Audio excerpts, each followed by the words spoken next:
All right, we are live. Hi, my name is Tori Christman, ToryMagoo44 on the internet and maybe TikTok. I don't know what's happening with TikTok, so I'll leave that be. We'll just leave YouTube. TikTok's gotten really weird lately. I can't even get into my site at all. But anyway, my Oh, guest today is Janice Gillum Grady, who is the daughter of Yvonne Jens, who was started Celebrity Center in the 70s.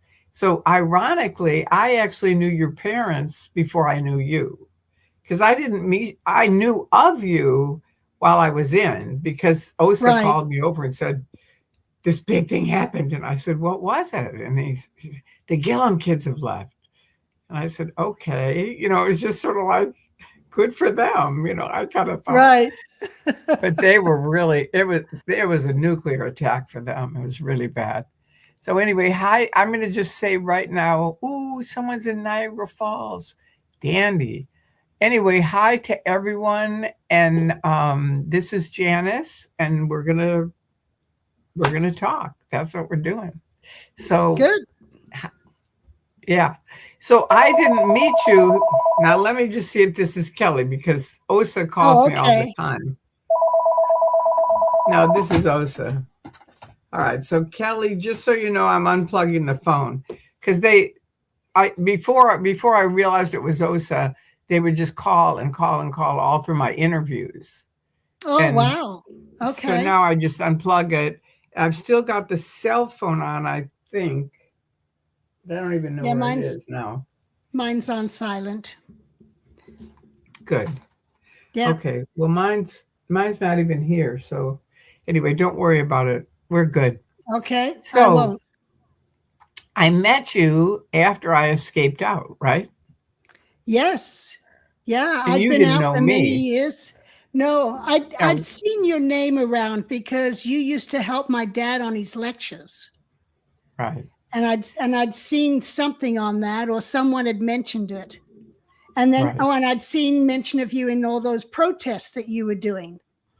right, Yeah, right.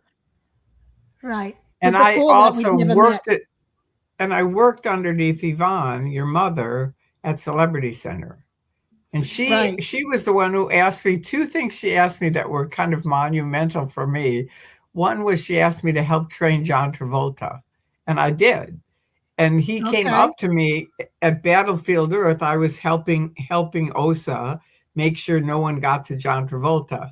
So we were outside, nothing happened, nobody was there at all. And so then afterwards they had a top secret party and people were going in and all of a sudden John Travolta walks up and gives me a big hug. And he says, I'll never forget you and Vicky. And I Oh, said, hey, John, how are you? So I've seen him a couple times when I've been out, and he's given me a hug each time. But, I like him. He's a really nice guy. yeah. I met him a few times. Very sweet. Yeah, very sweet. Yeah. And the other one was Karen Black, where your mom asked me, she said she lost her voice and she's got to do Nashville tomorrow, that was her big turning point movie. And you've got to go out there and give her a touch assist, which for anyone who doesn't know, it's just like kind of an assist, feel my finger. And you're supposed, usually they're like 10, 15, 20 minutes long, right? Yeah. Yeah. Yep. So hers was 2 hours. I had no idea what she was doing, but I just kept going. I just figured, all right, she must be doing something.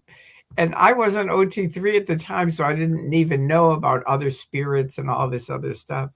So I just kept going, and finally she got her voice back. And for years, it didn't matter where I was in LA. She'd be like, Tori, come over here. You've got to meet so and so and so and so and so and so. She's the one who gave me the touch assist so I could do Nashville.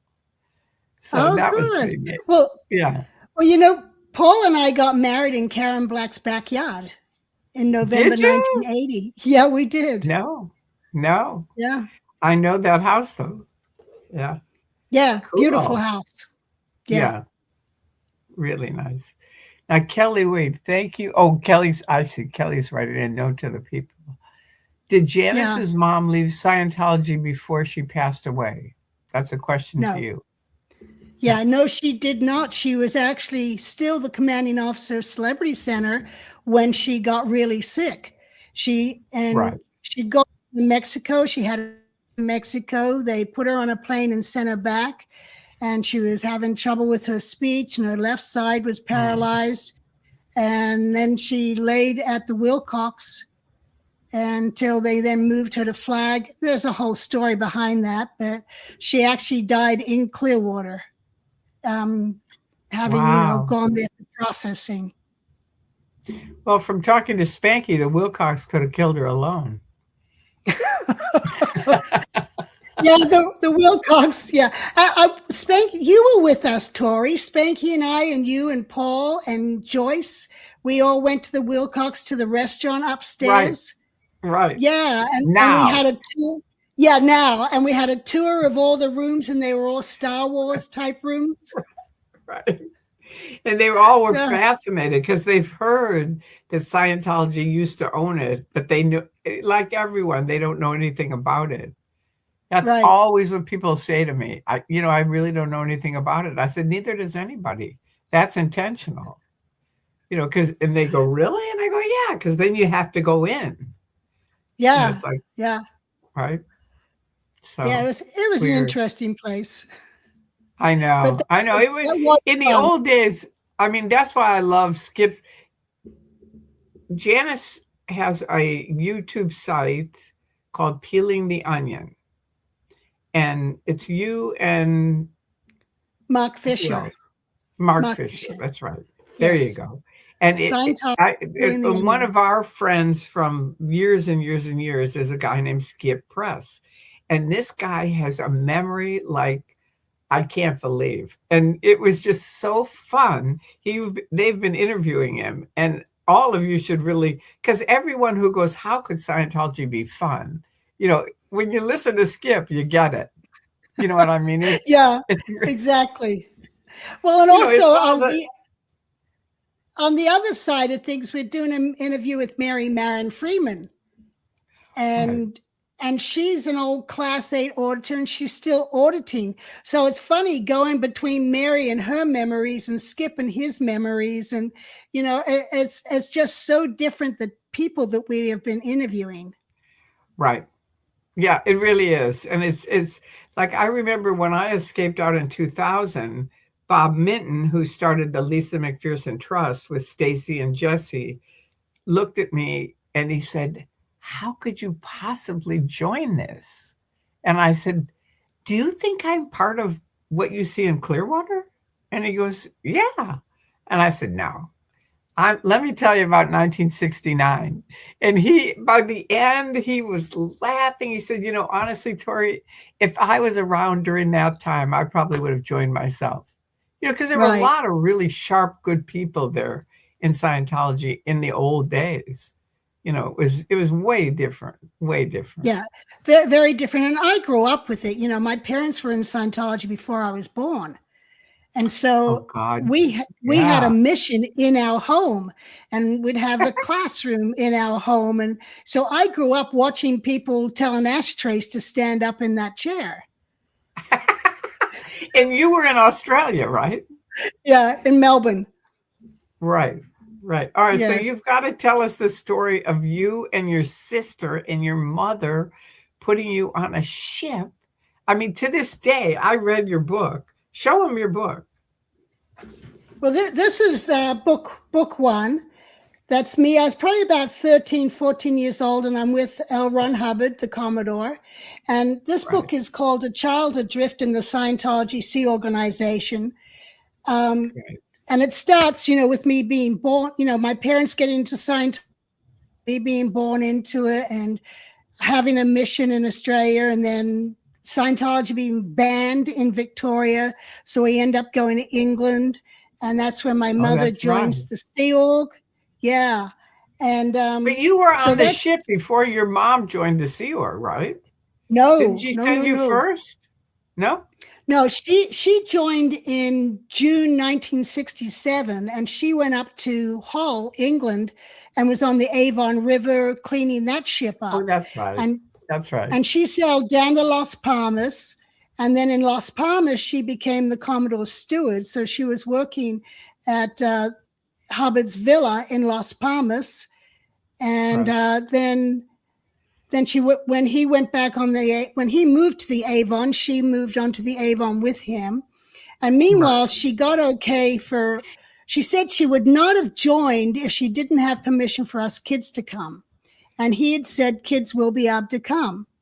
And then he got the Royal Scotsman, and he and his kids moved on to the Scotsman, and other families came and their kids moved on to the Scotsman. And Mom was like, why can't I get my kids there? Finally, she was out to get us there. But the day we arrived, she had sailed the day before on Mission into Time with Hubbard. So we arrived on the ship. I was 11 years old, and there was no mother. And it was like, what do we do? And we were told, well, you need to work for your keep. So my brother was put on pot washing, and my sister and I on dishwashers. Wow. That's so amazing at 11 years old. At 11. Wow. Yeah. And the funny thing is, when we left England, we were like, oh, thank God we won't have to do dishes anymore. Well, no, we ended up, I had to stand on a crate to reach the sink, and my sister and I were washing dishes for all the public people on the ship and all the crew, and it was like 200 people or something like that we were doing dishes for. Wow. But I have to say, because I know now, and I understand it, people now, like a lot of the second generation, which means they grew up in Scientology. I guess you're a second generation, right? Yes. But a lot of them are really angry about the children being in the church, and ever being in the church. But I want to say, back when we're talking about, and correct me if I'm wrong, but I think, at least for me, I saw it as an adventure. It was just because Hubbard was always coming up with something new and doing his research and, finding out new things. And so it had that air of adventurousness about it that's different than now. Yeah, it did have the air of adventure. And I remember when I was 21 telling Hubbard, oh, yeah, I'm bored. I wish there was more to do. And he's like, you've had a life full of adventure, And I hadn't even looked at it that way. But when I look back at it and when I wrote my books, there was a lot of times I missed my parents, because arriving on a ship at 11 with a 13-year-old sister and a 14-year-old brother, and that's it. And then Mary Sue becomes our guardian while we're waiting for our mother to show up. And then she was still on the Avon and she'd come over and see us for lunch. And then, she's off on mission. She's doing an international book mission. She goes and she sets up as the commanding officer, AO Edinburgh. And then she comes back and she's there for the Class 8 course. And then she's off to AOLA, Advanced Organization in Los Angeles. So she was hardly ever there. Yeah, that part of it is very hard, I think, for all kids. Yeah, it is. Yeah. And like my father, he left when I was 12. I just turned 12. And I watched him go through Peter Gillum, Senior. Yeah. I watched him go through a week in the chain locker. And after that was when he decided he was done. And even later I said, Dad, why did you leave us there? Yeah, said, well, why didn't they take you? Well, he thought that we were doing well and it was just his own case and he didn't want to pull us down. So he thought we'd do better without him. So he went off, found the Avon River to say goodbye to my brother who had transferred to the Avon. And then he went to England and toured giving Scientology lectures and then over to Santa Barbara as an auditor and then Phoenix. And I didn't see him from the age of 12 to 17, because I was didn't see him for 5 years because I was on the Apollo on the ship. And then I didn't, during that 5-year period, I only saw her maybe 2-3 times when she came to the ship for training. That's Yeah. amazing. So She's yeah, there such was a a lot great of person. adventure, but a lot of heartache as well Yeah, a lot on of heartache. not having the That I parents. know, and that I stood up for the kids when they were little. You know, they had them at the AO. I was there, and I'd go in there, and they'd be on the floor in a bassinet. You know, they were like babies, and the Yeah. mother would be on the phone, you know, doing regging and stuff. And I would go to the execs, and I'd say, you know, as they grew up, I'd say, you have to get a space where these kids can, you know, be outside and see their parents, and have the parents come visit and stuff like that, Yeah. and be parents instead of being on staff on post. Nobody wanted to hear it. Nobody. No, you know and the parents were made wrong for being parents, you sure, know.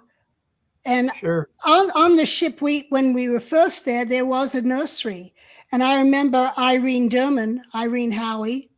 Um, she had twins when we were in Corfu, and she also had a 4-year-old boy, Shane, and she was LRH's communicator, and she took his dirty clothes. She washed them every day. She'd go down and spend as much time as she could with her kids.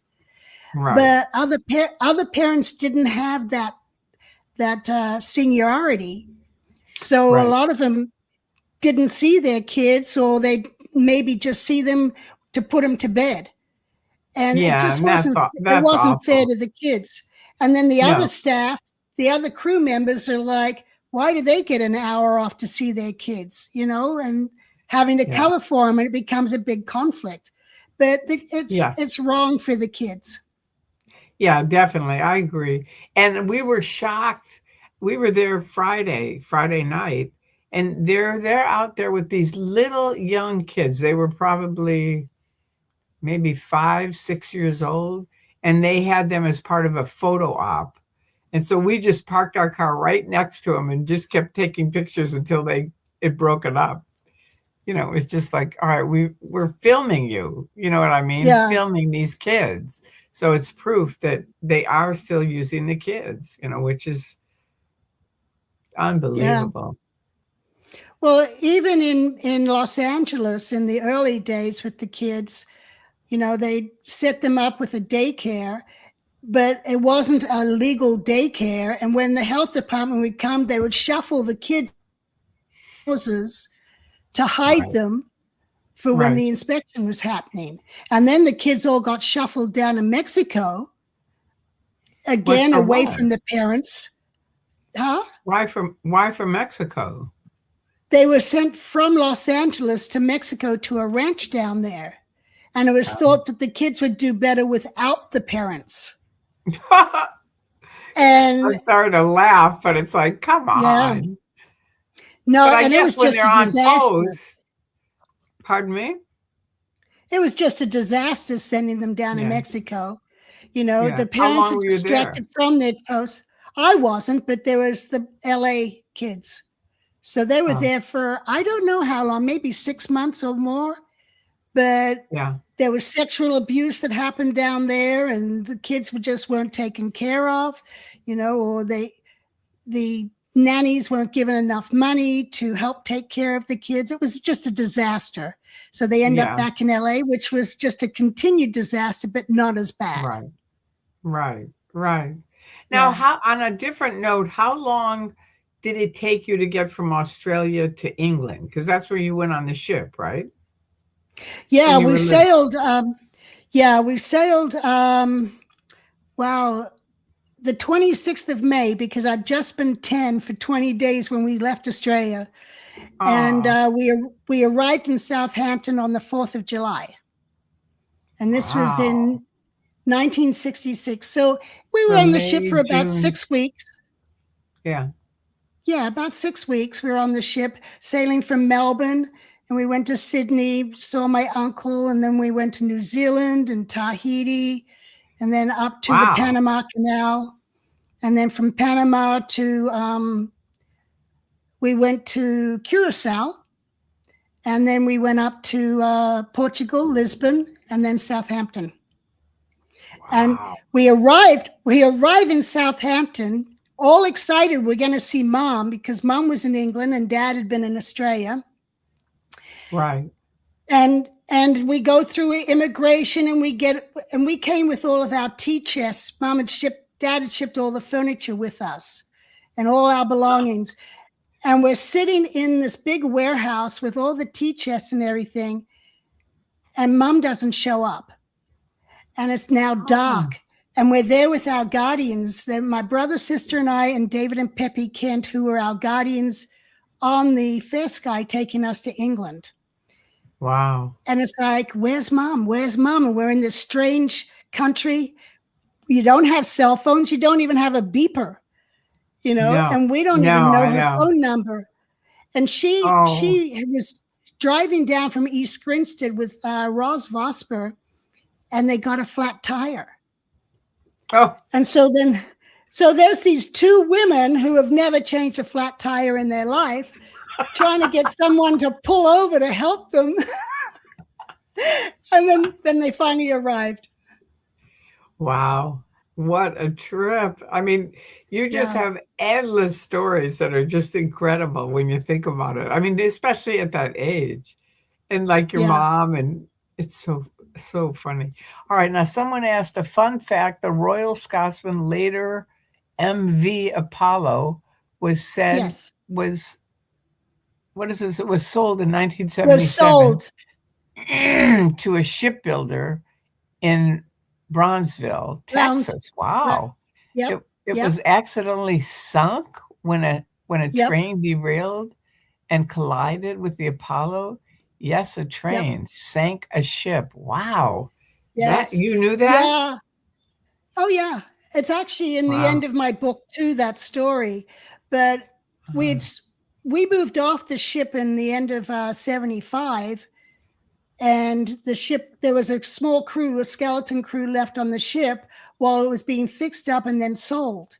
And they finally got a buyer, and they sold it for scrap.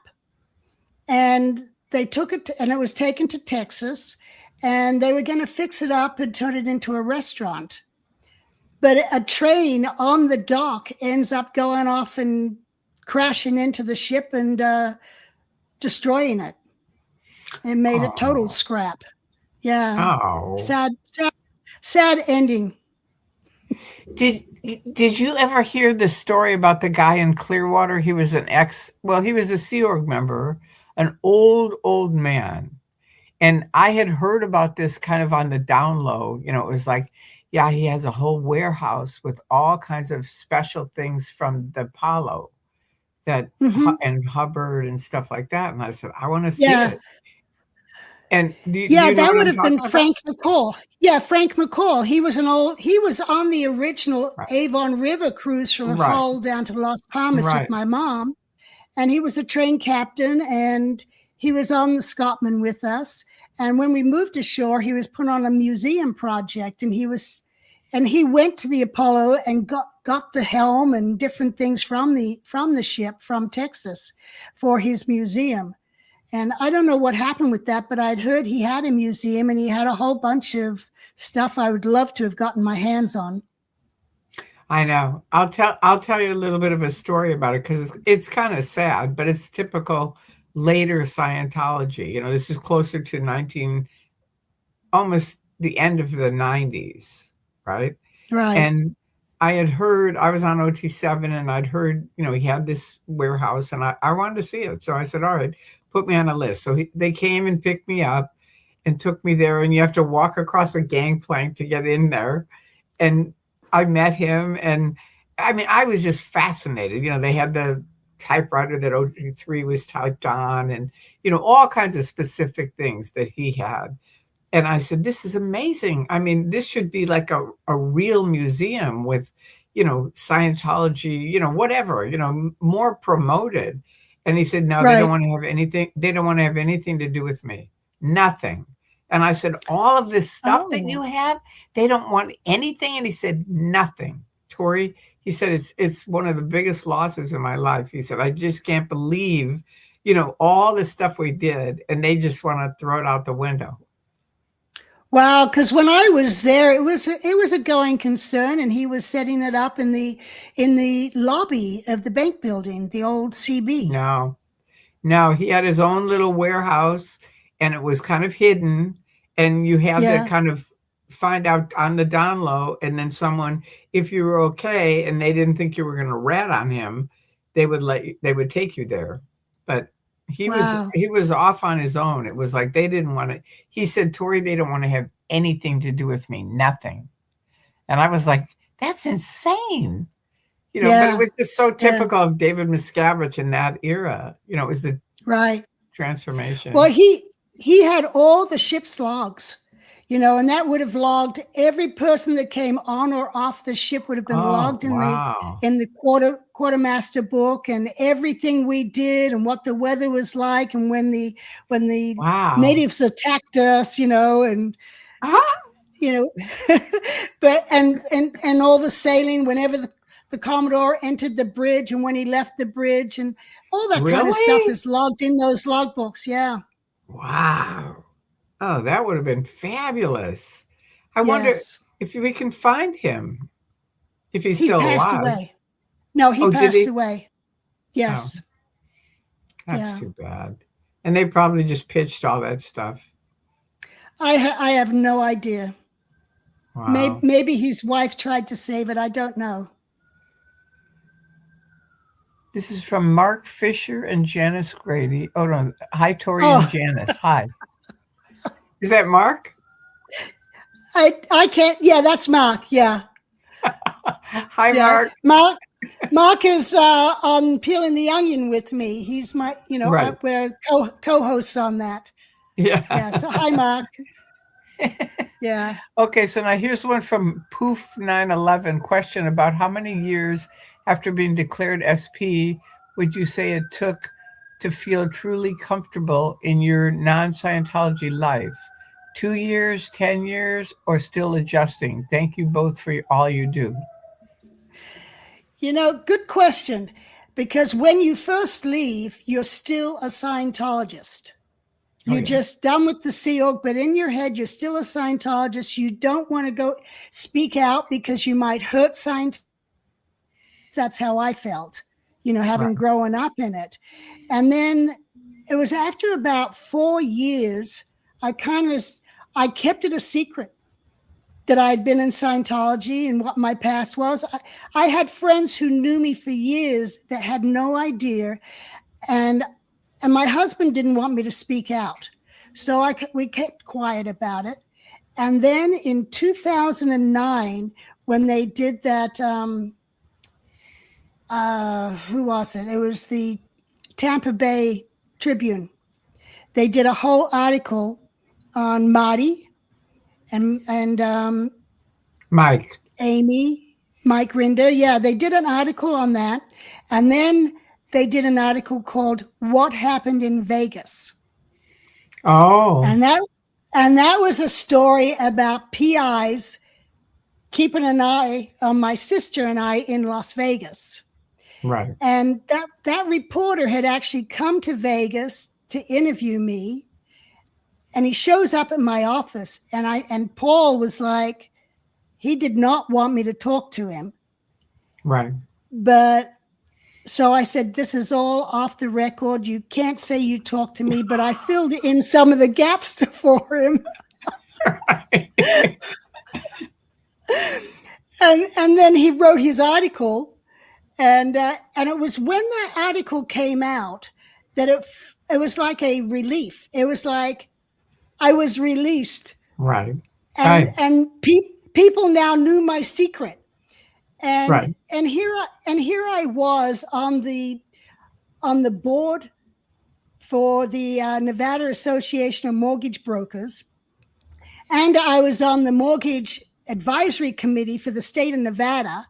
And this Right. comes out, and I had made sure that the commissioner knew my track, Good. but all these other people in the mortgage industry had no clue of my past. and Right. and the parents of my kids had no clue. I'd sit there, and go through sports and sit with them, and they had no idea. And then this article comes out And so then it's like, okay, I can't lie anymore, or just not say anything. Yeah, I hear you Yeah, on that one. I do. I was kind of the same. I wasn't going to say anything. I even called Stacy and said, I'm not going to talk. I'm not going to make videos. I'm not going to speak. I'm leaving under the radar. But, yeah, and I always tell the kids on TikTok, or I used to, um, I started out a Scientologist. By the time I got across the country, because they'd done so much shit, the vice president was at LAX, and they had my husband in Chicago, and they had a gang of people in Tampa.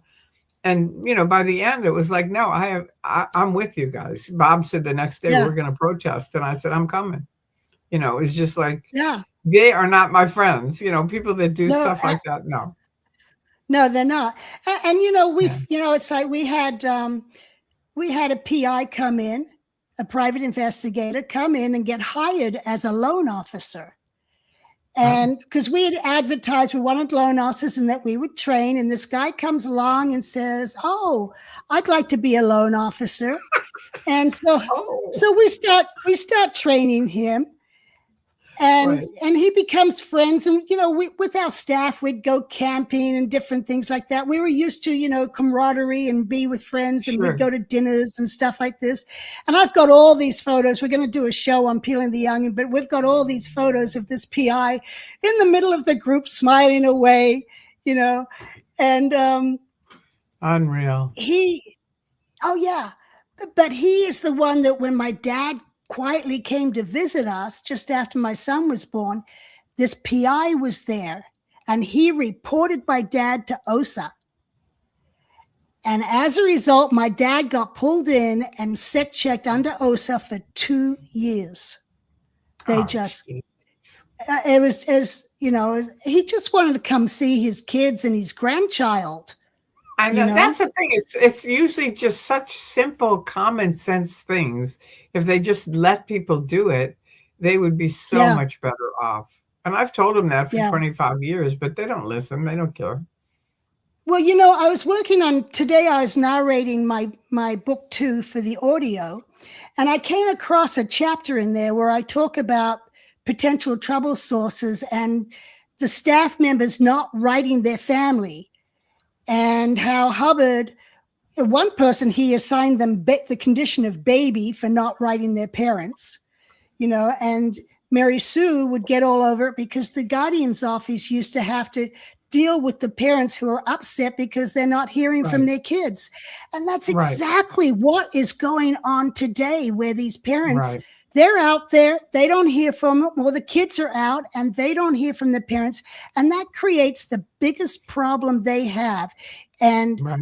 what really nags me the most is, what's the first course you do in Scientology? The COM Communication. course, the communication course. And that is the very basic of what Scientology started from, is Yeah. communication. And if they just allowed the parents and the kids to talk to each other, most of their problems would go away. I know. I've said that since I was in. I said you're creating your own enemies. And then when I was out, I said to Mike Rinder in Magoo Dancing in Boston, Bunker made a video of me. I thought he was videoing Bob and Stacy, but he was videotaping me. And he made this Mm-hmm. whole thing, Magoo Dancing in Boston. But I said to the staff, I said, look, Scientology believes in communication. You know what I mean? Because I that's what I thought. I didn't Yeah, realize how crazy it was. It's really crazy. I mean, they're not yeah, allowed to talk to anybody now anymore. We have videos of us years ago when we were protesting, and they'd come out and talk to us and stuff like that. And we've got videos of that, but they can't do it anymore. I mean, no, Friday night, we're sitting in front of that big sign, Scientology, because we just sit and talk to the neighbors, right? But I kept 4 guys from joining the Sea Org recently. And this one Sea Org guy starts walking up the block, and you can tell from his uniform, it's the Sea Org guy. And then he sees us and he turns around and he's going to walk all the way around that complex to get back over to wherever he was going right. versus walking in front of us. Yeah. Well, if they don't want people to leave, then treat your staff properly. They're not course. slaves. They're there. They're Right. volunteered their life. They're not Right. slaves. They should not be abused. They should be given freedoms, even if it's just liberty every 2 weeks. I was satisfied growing up with that, Right. and having a meal time and not cutting people's meal time and letting people have time to call their parents and, do their laundry and, have some time to And themselves. and why not let them go? If they want to If they go, want to let leave, them yeah. go. And on the And that was ship, Hubbard's policy. Hubbard said, if they don't want to yes. be here, tell them, give them their money back, get rid of them. Well, on the ship, if anyone wanted to leave, HCO had 24 hours to get them off the ship. They could not hold on to them and try and keep them there. No, you had 24 hours to get rid of them, because who wants someone around that doesn't want to be there? Yeah, which is how it should be. Yeah. Exactly. You want But people there who want to be there, but you got to treat them decently. Right. Like that was one thing that I really liked about Hubbard, because of me having epilepsy. Immediately I was sent to ethics, and your PTS, and you've got to find out who's the SP, and oh, it's your mother because she's mad at you. And it's like she was mad at me because I wasn't they wanted me to stop taking my medicine. And so she didn't like that. She knew it was going to kill me. And so, but Hubbard's thing was, he had all these different ethics gradients. And then if you couldn't handle it after doing all those things, including good roads, fair weather, then you would be declared, you would just decide they're SPs. But Miscavige now, I mean, like I was declared suppressive without ever anything. And I'm sure it's for everybody. I have my SP declared that. In case anybody hasn't seen one. Yeah. I have mine. I have mine too. And it's funny.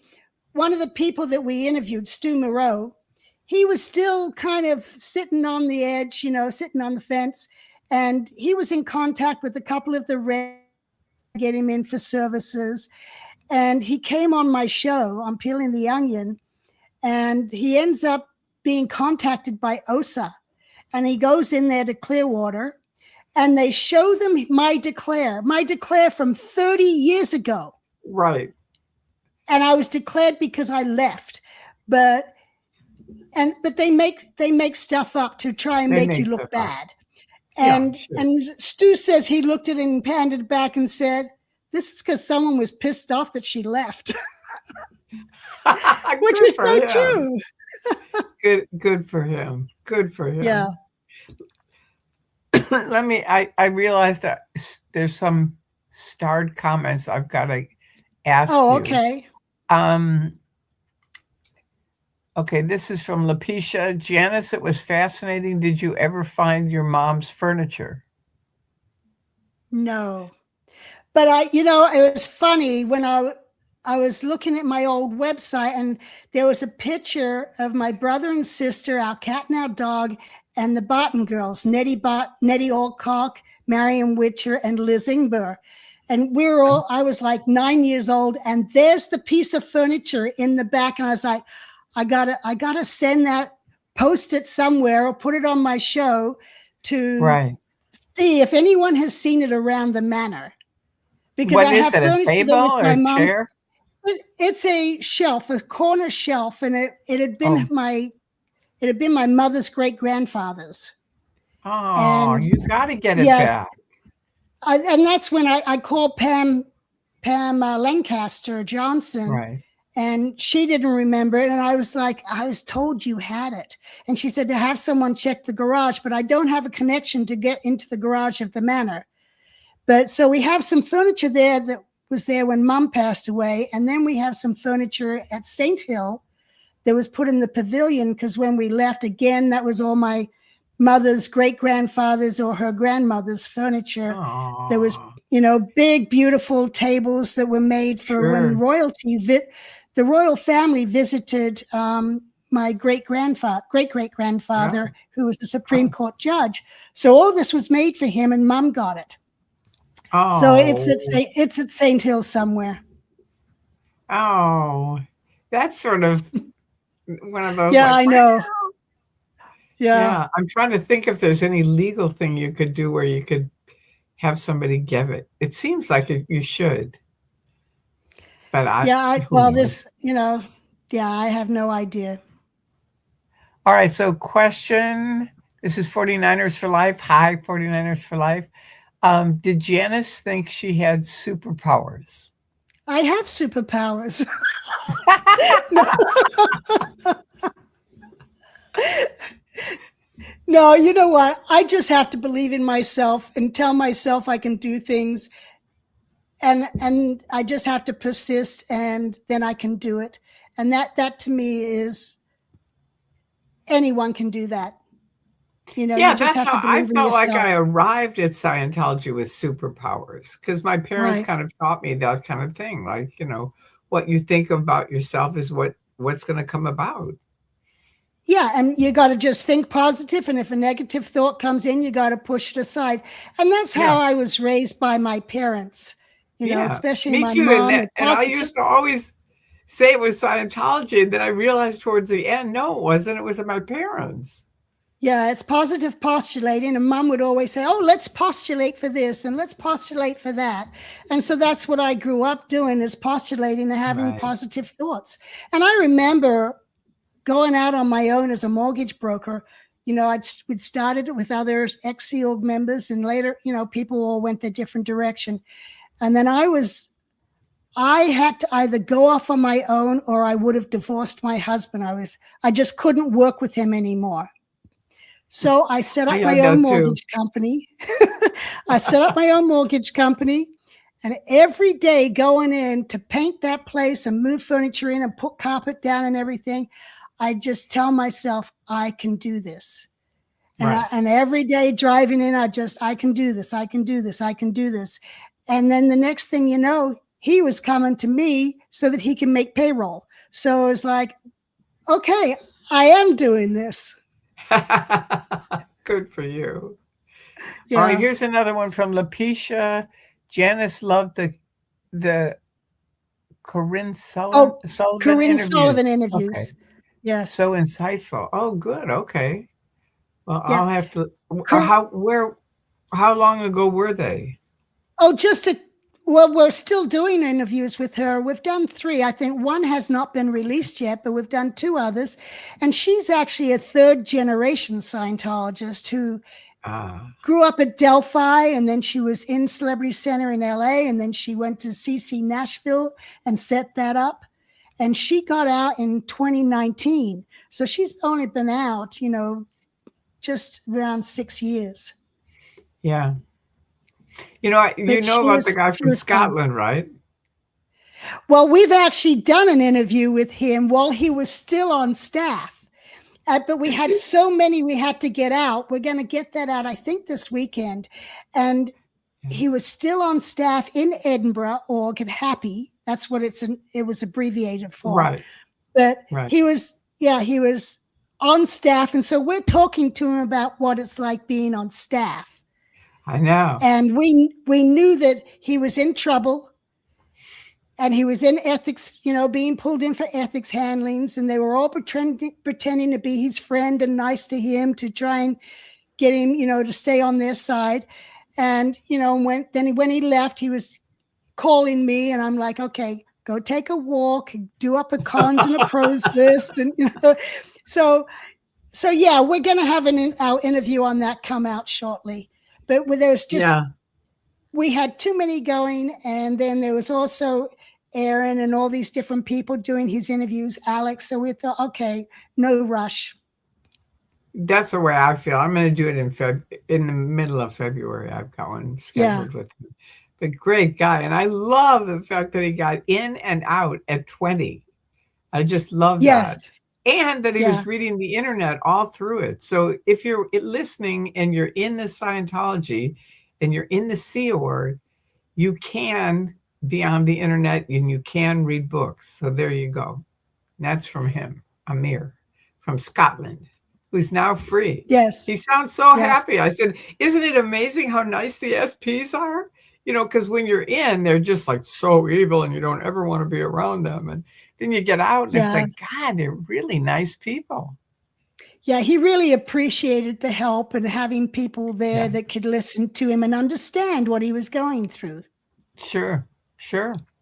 That's the way it felt. Same And with me. I think yeah, I and turned him so on to Spanky, so he's talking to her too. I said, good, we'll good. just keep building up your friendship, so you have more people.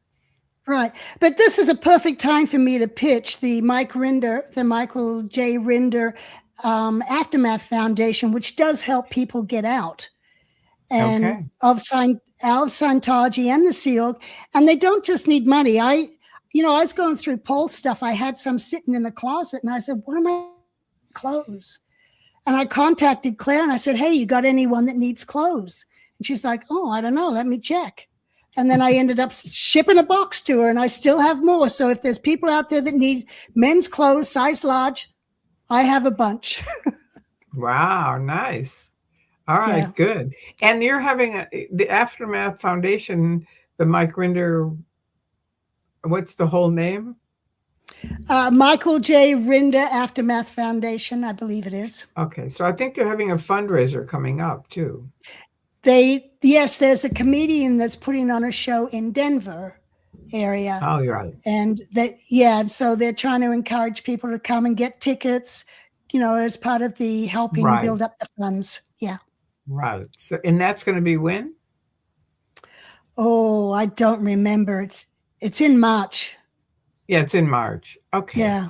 All right, good. So now here's another question. How old were you? This is from Aloha JB808, who is in Hawaii, and a friend of Okay. ours. He does my thumbnails. He helps me with the thumbnails because I didn't know how to do them, and so he's been making them and helping me. How old were you when you left Scientology, and what was the breaking point for you? Okay. Well, I was 34 years old, pregnant and barefoot when I left. And how did you get out? I mean, because you were at what? Author Services? No, my sister was Author Services. And it's interesting. My sister left in January 1990. And there was times before that I thought of leaving. And then I thought, if I leave, they're going to send my sister after me. And I really didn't want to have to deal with that. So when Right. she left in January, I was like, oh, okay. Well, then I was like, okay, well, that's one less thing to deal with. But time to go. yeah. But then Milt Wolf was the commanding officer of the Free Winds of the ship. And I had done the maiden voyage. I was in charge of the maiden voyage mission. So I knew the ship, the Free Winds.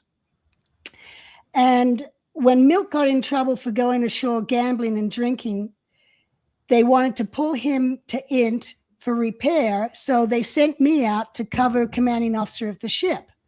So while I was on the ship, my husband was in Clearwater on mission, and he got recalled because he was saying David Miscavige was the WHO of the problems with the flag service org. Right. So he called me up and he said, they're recalling me back to INT and don't believe what they say. And anyway, so he gets recalled, and then a mission arrives on the ship without any notice to me. So then I was like, uh-oh, something's going on here. And then they give me a ticket to go back to INT. But the mission doesn't come and see me.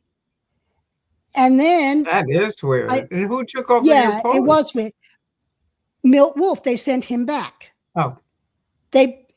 So when they saw they had to recall Paul and Paul was in trouble, it was like, let's get Janice out of there.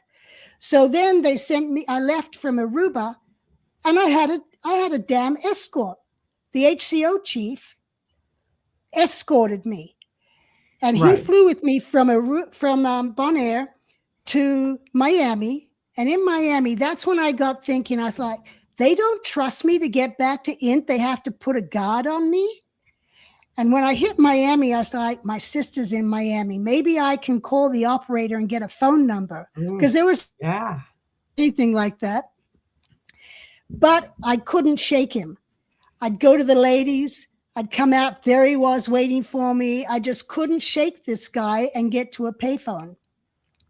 So I got all the way back to Int, and just this mistrust of me is what got me the wheels going in my head. And then when I get back, Paul, we go through a whole big thing, and then Paul ends up back in the RPF, and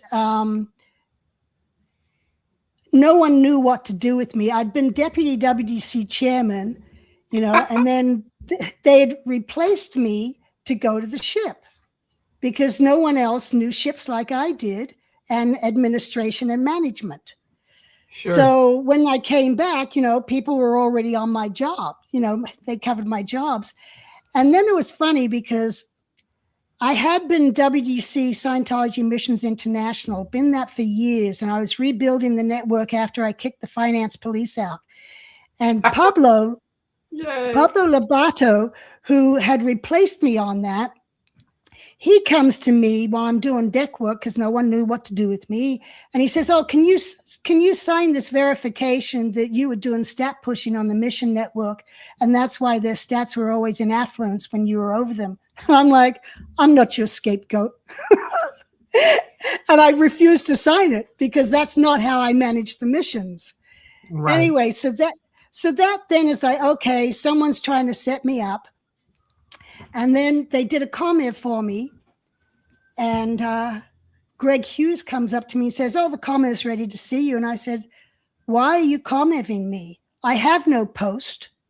I was replaced. I went to the ship. Bill's there. I have no post. So why is there even a comment? And I refused to go to the comment. So Greg comes back and says, well, you're going to be declared an SP if you don't come to the comment. That's an SP offense. And I said, well, declare me then. And I was at that point of where I just didn't give a shit anymore. Right. Pardon my French. Right. And this was what year? This was 1990. Okay. And this was like July 1990. This is going on. And I got pregnant, and I was happy about that because I was like, okay, this is my excuse to be able to get out. And then I talked to Paul, and Paul, the RPF had just got dissolved, and he was now sports field in charge. So he wasn't on any important post. And my uncle and aunt came over from Australia, and I had permission while Paul was in the RPF to go with me for 3 days to see them in LA or San Diego. And it was approved. But when the RPF got dissolved and we had the big flood in 1990, right, it was said, gold is now in liability. Paul can't go with you. And so I was called into HCO and told, Paul can't go with you, so what are you going to do? And I said, don't worry about it. I'll figure it out. I go get Paul, and we ended up leaving that night. And packed up the car, and we just left. We were so done with not being trusted, the mistreatment, and it's like a frog being put in water, and you turn up the temperature, and it doesn't realize it's getting boiled, and that's what happens. Your freedoms are slowly taken away. Right. It's like I always tell everyone. It's like a triangle, and you think the higher up you get, the freer you are. But the truth is, the higher up you go, the more freedoms you lose. That's really how it works. Exactly. And, it's funny because someone reminded me, back in the old days in LA, PAC, it was always referred to as slack pack, in comparison to the Apollo, where we had busters and schedules and stuff. But in PAC, they had that. But they had the freedom to walk down Hollywood Boulevard if they want, go to catch a movie if they want. And that was being taken away from us very slowly. Right. Well, the other thing I try to remind people, because a lot of times at least on TikTok, I don't know now because I can't get on there, that you now have to sign. Do you know the TikTok thing that happened 2 days ago? You told me about it last night. Okay. So anyway, I can't get on there at all. But now I forgot what I was going to tell you. What were you saying? What were you just saying? slack pack and taking time off and the Oh, you know, the freedom Sea being Org taken away. thing, the Sea Org thing Yeah. versus public. And on TikTok, all the kids and a lot of people in the world think everybody was in the Sea Org. If you're in Scientology, you were in the Sea Org. And so I'm trying to get people to differentiate that because Oh, yeah. public, I mean, was a completely different life than the Sea Org. I mean, it's Right. completely, you have your own house, you eat what you want, you can go where you want. You know, you basically have to pay for courses, but it's nothing like the Sea Org where you're working for the Church of Scientology. Right. And Right. so anyway, I just wanted to mention that. And I also wanted to mention you're the only person who's ever mentioned Milt Wolf. And I'm so happy because, you know, he's the guy who got me to do that whole Clearwater program. Right. Did you know that? Right. No, I did not know that. Yeah, sometime, another time, but sometime we'll talk and I'll tell you about it because it was pretty wild. Right. But you're the only person that I've ever heard even mention his name. It's really weird. Oh, okay. Yeah. Yeah, at Yeah. least for Milt was me. a good, It may he be. was a good guy. I always liked Milt. Okay. Yeah.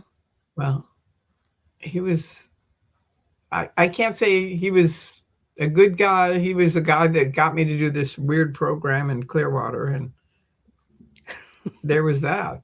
They paid me. They Uh, paid me $72,000 for it.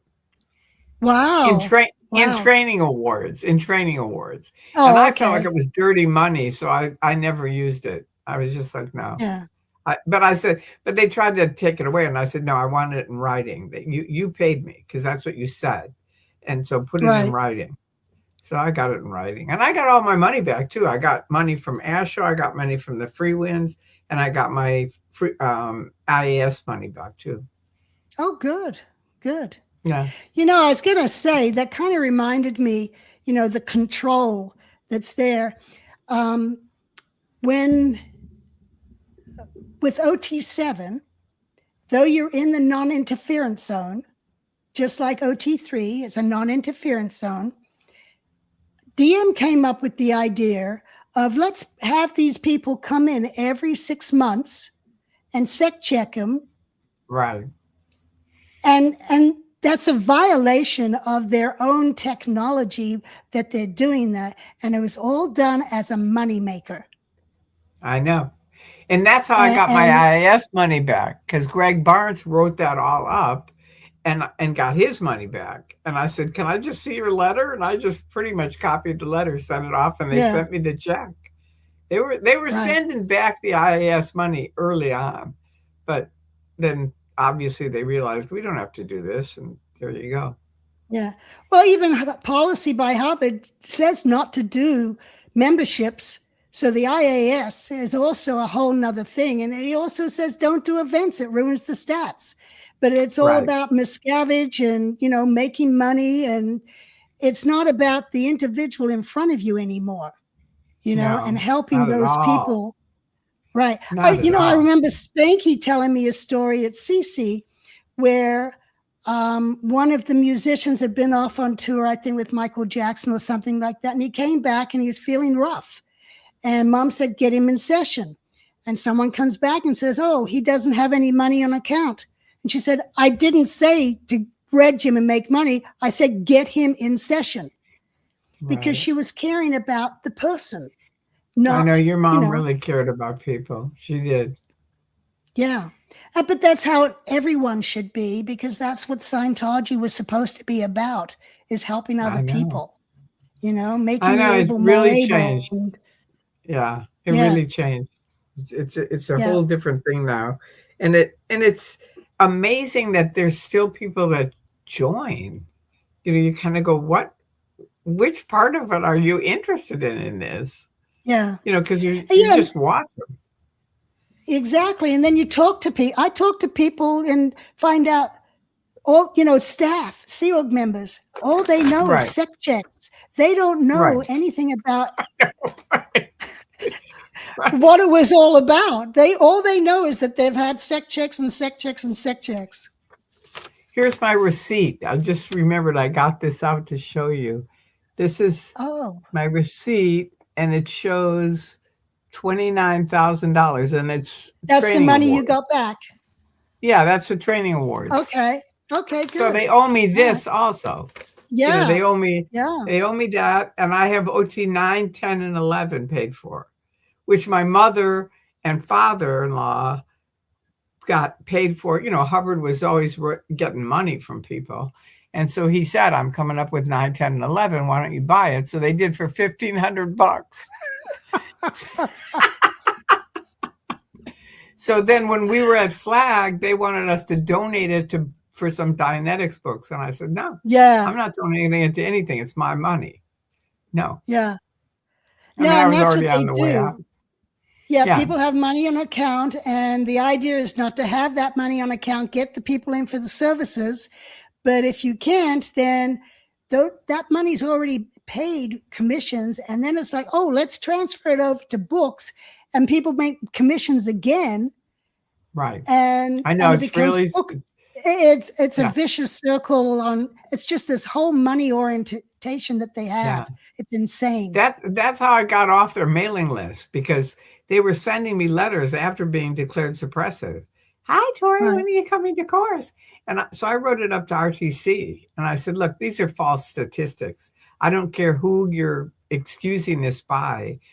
I'm out and declared suppressive. So anybody taking that statistic is a false stat.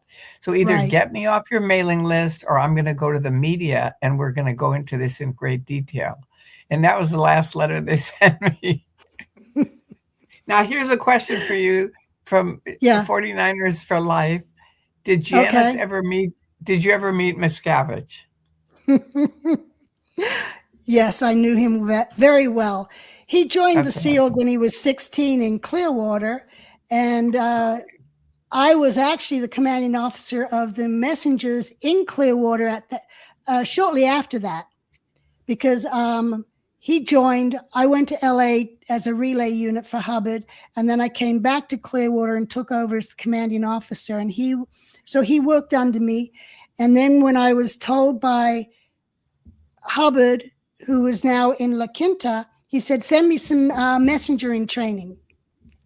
So I picked DM Miscavige, Dave, and sent him to La Quinta. And so that's how he ended up getting there, is I sent him there.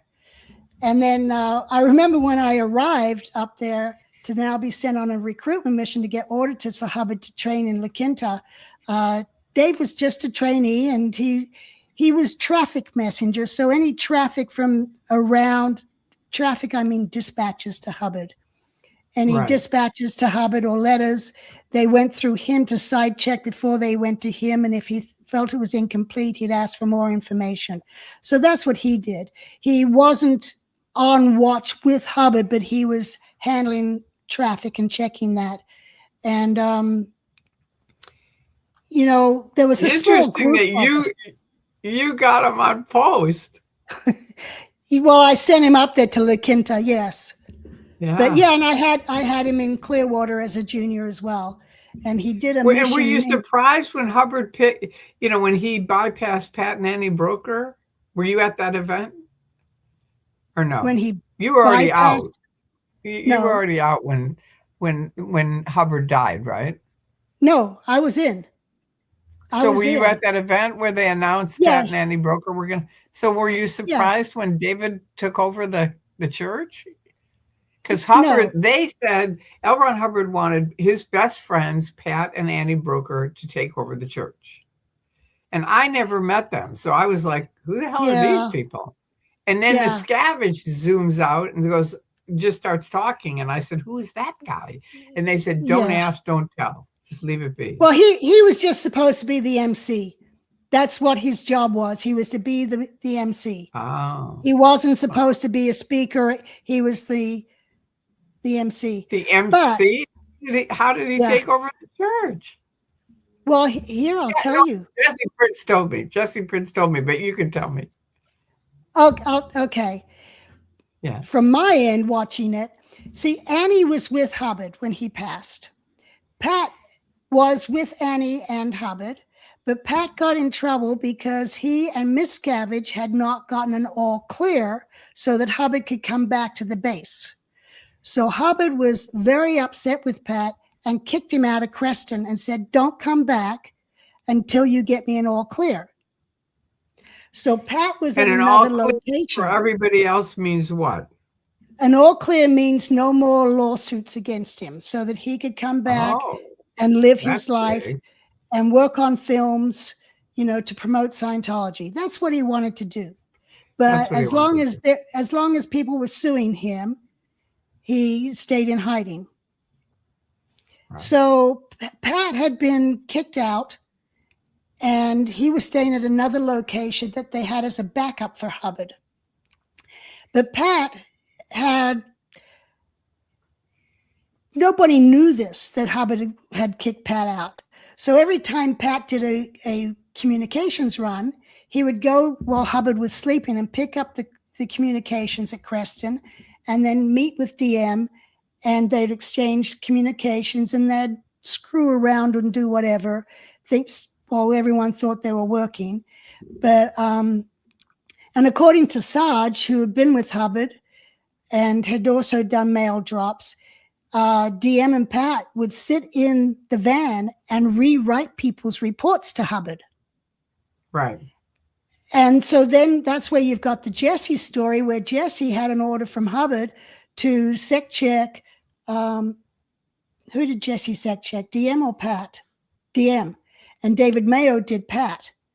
And the reports to Hubbard on those sec checks were in the hands of Dave and Pat to get relayed up to Hubbard.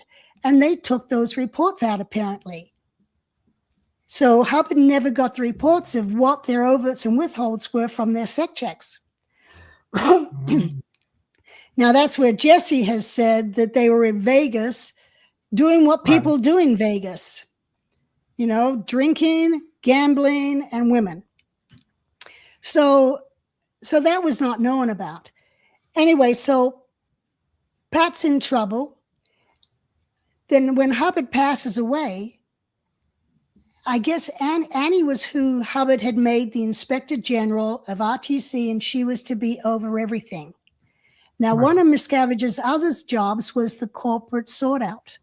So he was to follow with missions LRH's instructions on putting in executive levels for management, with watchdog committee, with the exec strata, with the management, international management, with continental management, with Guardian's Office or OSA. And that was all laid out by Hubbard, and it was Miscavige's job to get that implemented as the mission ops of these different missions. So Miscavige knew exactly what Hubbard wanted on this structure. Anyway, Annie was left in charge, but there was no issue that assigns Annie is in charge. We know that because that's in the advices. So Pat took the initiative to make himself loyal officer number 1 and Annie loyal officer number 2. And Annie was very shy, and she'd been off with Hubbard for like 6 years and not around people except for Sarge, Hubbard, and Pat. That was pretty much it. Right. And here you're going to give her this whole big international network to run. Right. But she made the mistake of when Hubbard died, she stayed at Creston and she pulled executives up out of management to be ranch hands for her. And that kind of pissed people off because we were trying to manage Scientology internationally. And she should have just come down and become a part of the group, but she didn't. Right. She stayed away. So what happens is DM goes up there to coordinate things, and Vicky Asnaran, who's over RTC, they're all up there and they're all drinking away and having a good time. So Dave sees this as an opportunity that these guys are out ethics. And they're not managing or heading up Scientology. And Scientology's paying for them to live like this and just raise animals at the ranch. So DM took it upon himself at this point, knowing that Pat had become an alcoholic. Well, I mean, my sister and DM had met Pat at a bar, and Pat's sitting there, and they come up to him, and he's like, "Wait, I'm in session." And he's sitting at a bar drinking. And that's when Terry and Dave are like looking at each other going, "Oh my God," you know? So, so anyway, it was known that Pat had lost it too. Yeah. And so I can totally understand with DM seeing this, why he felt he needed to take over. And well, the other thing, go on. Well, if I was with him, I would have totally supported it, because Dave was not as psycho as he became. Right. No, I know. I know. He did have faults. He also had goodnesses about him.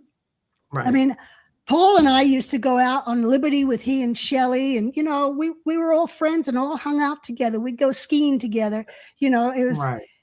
I had a good connection and relationship with him and with Shelley, and so forth.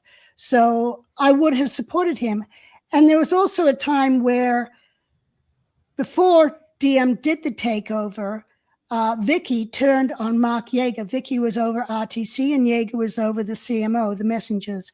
And RTC had implemented saying no bonuses for anybody, because you have to be fully hatted, and you also have to have FPRD, the false purpose rundown, to be fully hatted. So here we were with affluent stats, and we were all getting bonuses, and it was going great. And then Vicky comes along and puts this in and takes away all our bonuses. So then everyone's trying to figure out, well, why are the stats now going down? And I point to it and I say, that is the date that our bonuses were stopped, because we had to get flat false purpose rundown before we were considered fully hatted anymore. Right. And Yeager supported me on it. And then Yeager started becoming a target from Vicky. And what happened is, it was Annie and Vicky versus Pat and Dave. And they were trying to take out Yeager, and I was supporting Yeager. And Pat looked at and saw exactly what I was saying. He says, she's right. That is what broke the international stats, the affluence we had going. So it was Pat and Dave with me and Yeager. And that's when Vicky was then taken out. And there was the whole thing with Jesse and Vicky and all of RTC. It was all over me pointing out, saying the FPRD being a requirement caused the stat break. So Dave now had support of Pat, and Annie and Vicky were in the wrong. So and then you find Pat is drinking, and that's when it was, and then Pat was going to try and hold the file cameras of Hubbard's sessions so that he could keep control. And that's when Dave, while Pat was flying, had guys come and get the stuff out of storage. And Dave took control at that point. And I supported him on that, because it had to happen. Well, Jesse has a very different story. Have you ever heard his story on it? Yeah, and I've read his book and I've talked to him. But Jesse was up there supporting Vicky, and those RTC people at that time, they were sexist pigs, the men. I'm sorry, but that's what they were. No, you don't have to be sorry. And their mouths were filthy. And it's like, I wanted nothing to do with these people, because they were so disgusting, the way they talked to people and denigrated people. It was not Scientology. Right. And well, what he said, just for these guys, so they can hear the other side of it, because it's sort of, I asked him when I left, because it was a big curiosity for me for years, like, how the hell did Miscavige take over? It was like Pat and Annie Brooker are going to take over the church, and then out comes Miscavige, and that's it. And everyone in the public, they were like, don't ask, don't tell. And then the finance police came very shortly after that, and they started sending people to flag and this and that, and everybody got screwed up. So it was like, all right, I have nothing to say about this. But Jesse said they were basically Hubbard wanted cash. He said, I think $1 million a week. And the orgs were making a lot of money back then. That different than now. I don't even know now, but I don't think they are. But back then they were making a lot of money, and he wanted $1 million a week. So Jesse said it was like Dave and Pat. It might have been even Jesse. I don't know, but it was some guys. They went to Vegas, like you said, goofed around, and then they'd go over to Hubbard, give him his cash, and then they'd come back. So this went on and on and on, month after month. Now Hubbard dies, and they have the announcement, and in the will it says Pat and Annie Broker should take over. And then Miscavige kind of jumps in front of it and says, no, I'm taking over. And Jesse said, basically, David Miscavige said to Pat Broker, either you get the hell out of here or I'm going to put you in prison for the rest of your life for transporting money across state lines. And that's what Jesse said. Yeah. Well, another thing with Pat is after Hubbard died, Pat had been transporting money and had a lot of cash because Hubbard liked to have cash. Right. So that if he had to get up and leave and go somewhere, I'd even done a cash drop before of $75,000, but that's what he wanted. And he would live on that for a year or so, but he had money. Right. So he had reserved to go somewhere. And Pat had money stashed. I think it was about $250,000 that I've heard it was under the sink, and Mike Rinder said it was in a wall. I don't know where it was, but Pat had stashed it and had not turned it back into LRH accounts or sealed reserves or wherever the money came from. So that was another black mark against Pat. Right. I got you. And then talking about the will, it wasn't turned over to Pat and Annie. Pat was the executor of the existing will that was being replaced, and Norman Starkey was made the executor replacing Pat. So that's when I saw that, I was questioning, why did Hubbard remove Pat if Pat was with him and put Norman on as the executor of his will?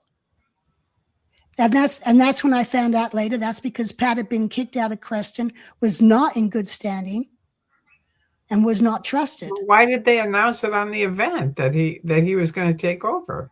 That was his best friends?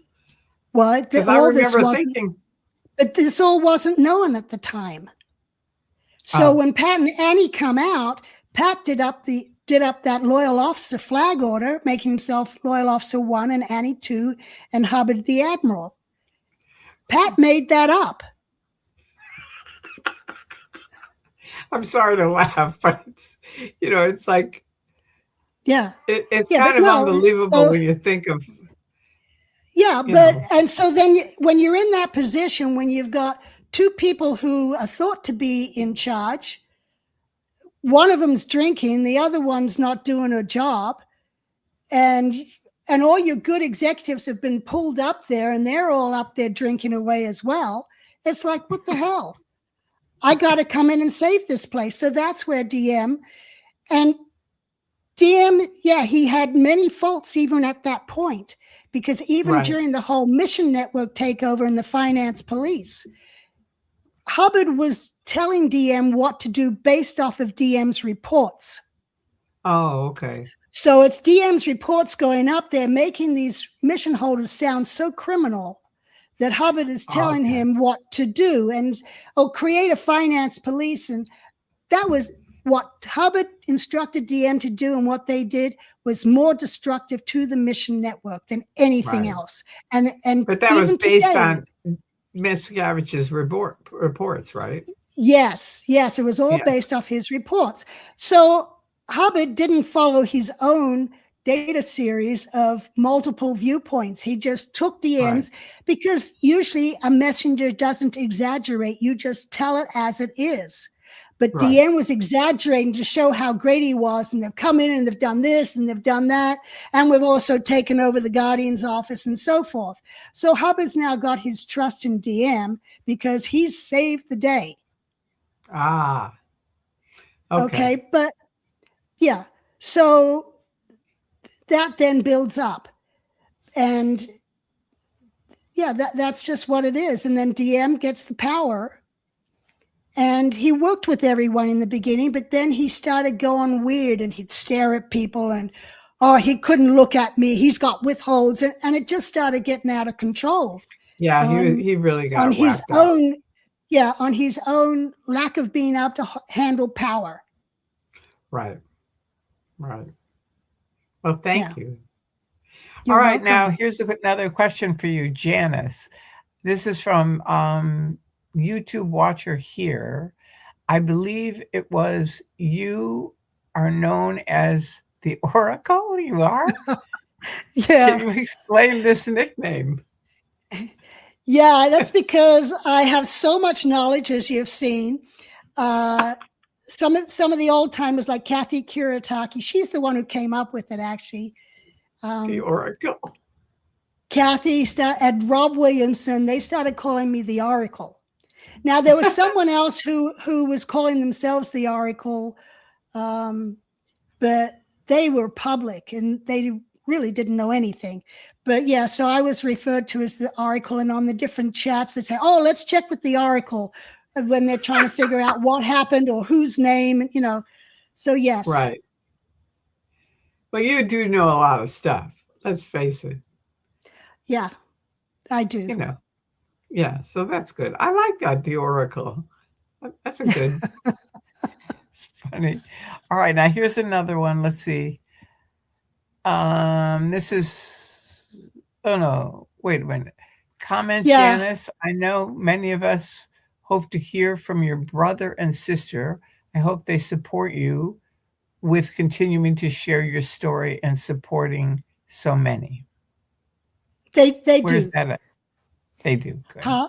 Yeah, they do. My Good. my brother, you know, and sometimes I'll call him and say, "Hey, what happened?" Blah blah, you know, and he'll remind me. And Yeah. you know, he's got his own private life and he's got his grandkids and so forth. And my sister's Oh, got her and and my sister's got her horses, and we don't want anything to happen to them. And you know, no. we've gone through PIs in our lives, and even my sister and I would ride the horses and go out into the desert to talk, because we knew we had paid friends.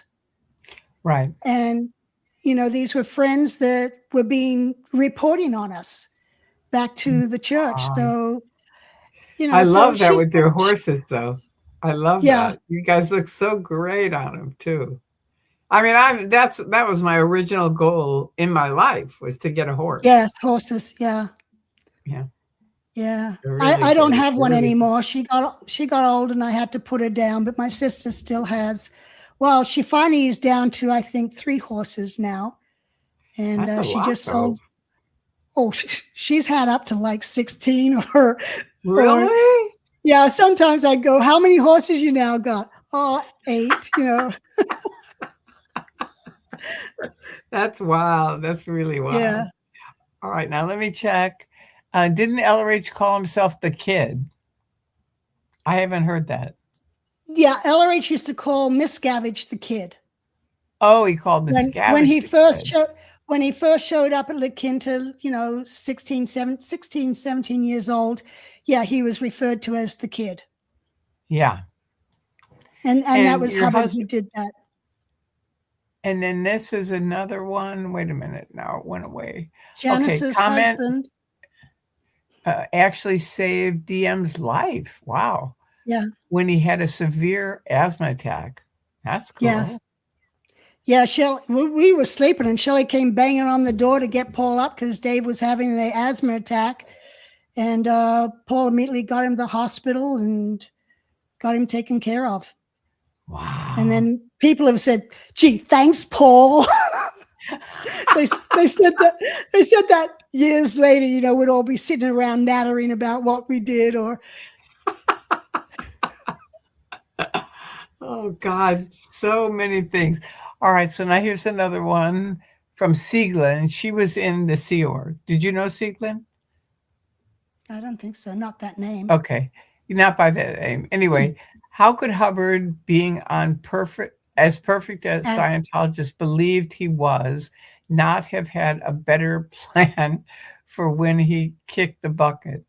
Not quite as bright after all. Yeah.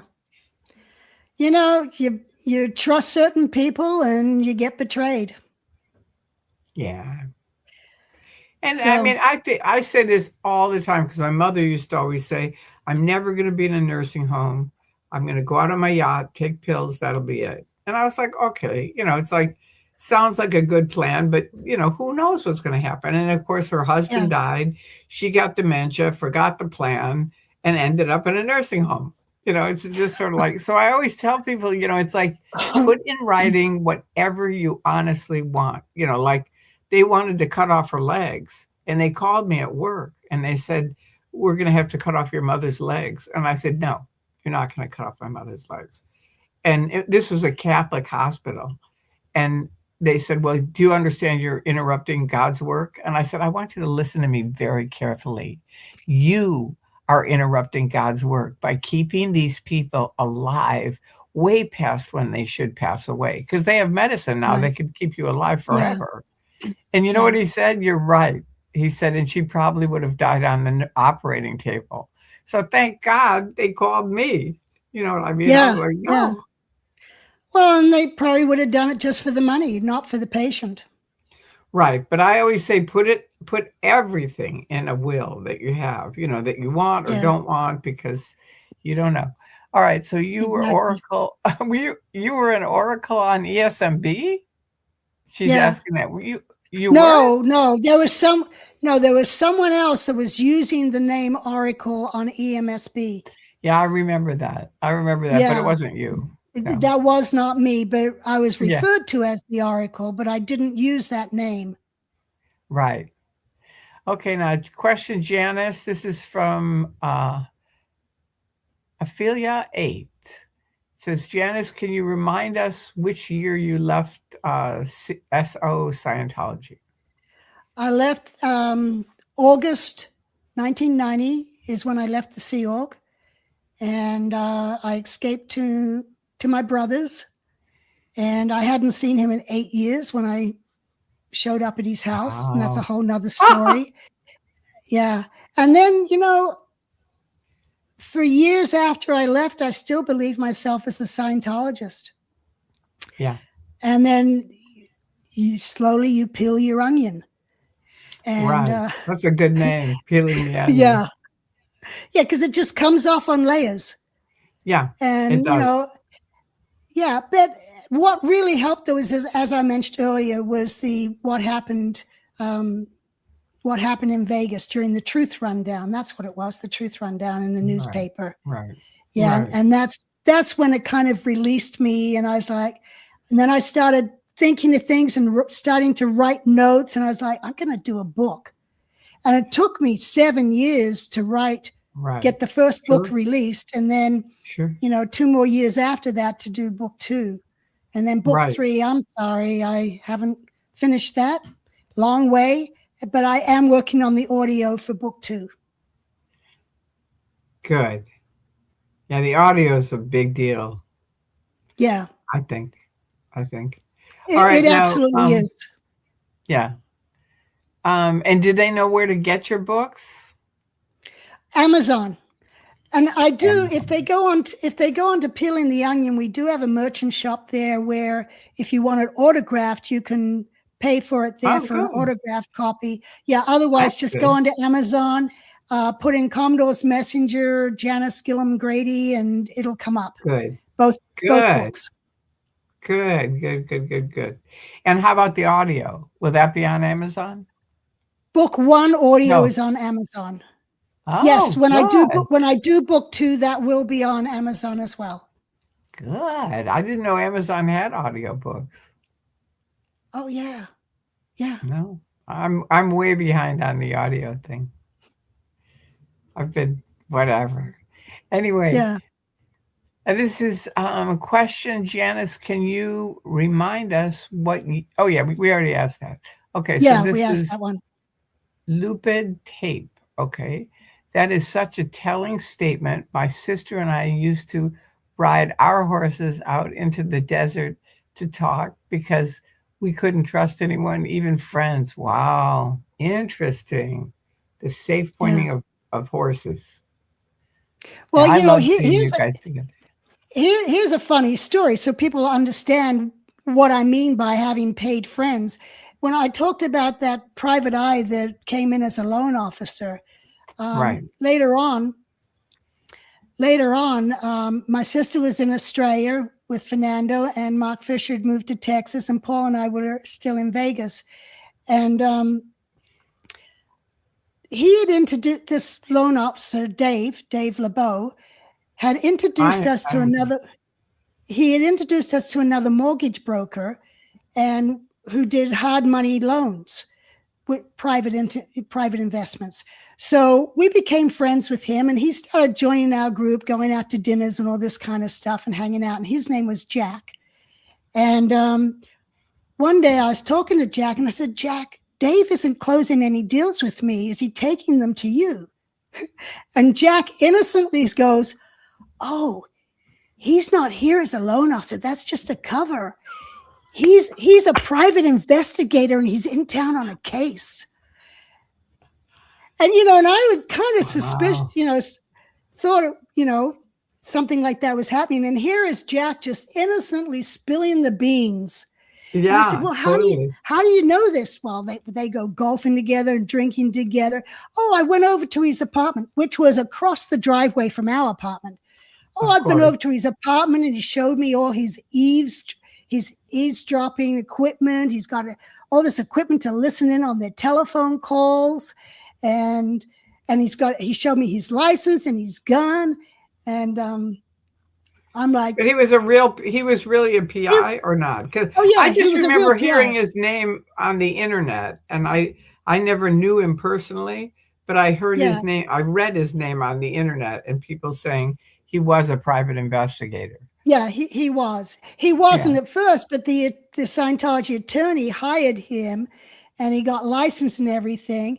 And so he's the one who reported that my dad was up visiting us, you know, and he was What a reporting jerk. everything on us. And then we were watching some event, and we got it videoed by a company, and we'd sit there and we would make comments about Dave and, you know, everyone there, and Dave's Oh, the bullshit event, about a that. Scientology event. Yeah, yeah. And so he reported that, and so then they stopped satelliting it out to everyone because they knew we could get copies of it. But yeah. But anyway, it was just funny that with Jack, you know, spilling the beans, knowing all this stuff on Dave, that he really was a PI there Jack didn't know we were the target.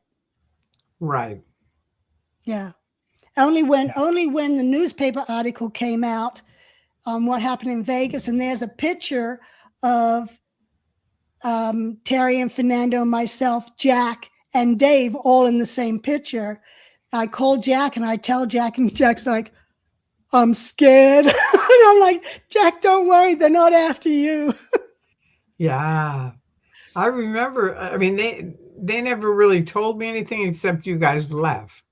And Yeah. they said, we have it handled, which is what they always say, and I thought, then somehow in the grapevine, I heard that you lived in Vegas. You guys had gotten it. You were doing real estate, and you were in Vegas, and you were doing really well. And, I thought, okay, maybe they're leaving them alone, you know. Yeah, no, they weren't. No. Yeah. No. I figured.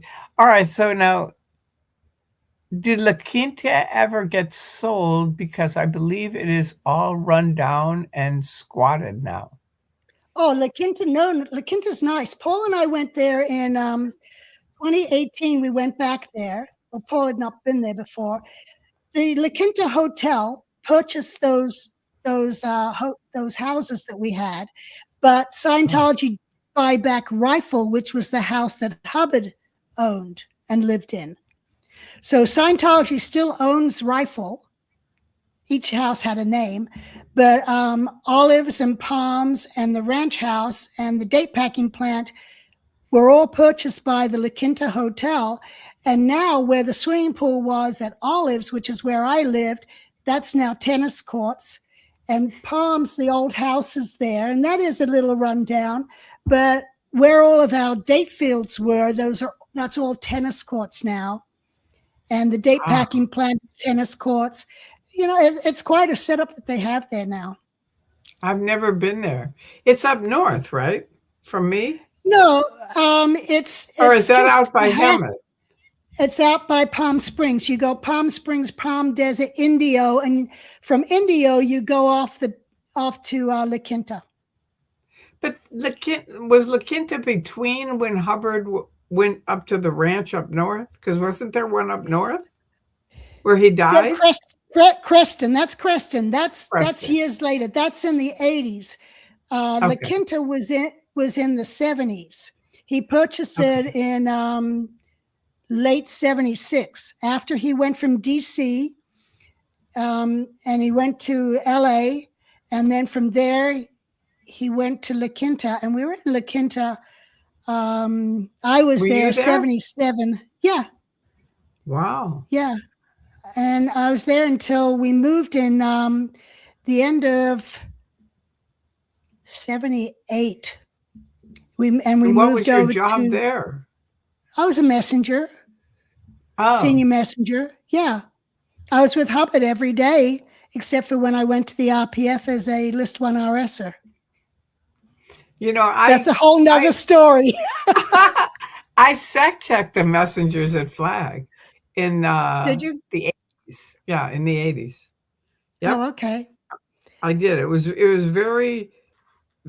very interesting because they were telling stories about spitball fights and stuff like that, goofing around.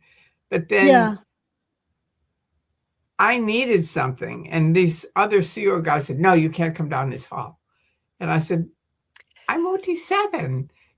I'm sec checking someone, for that CMO."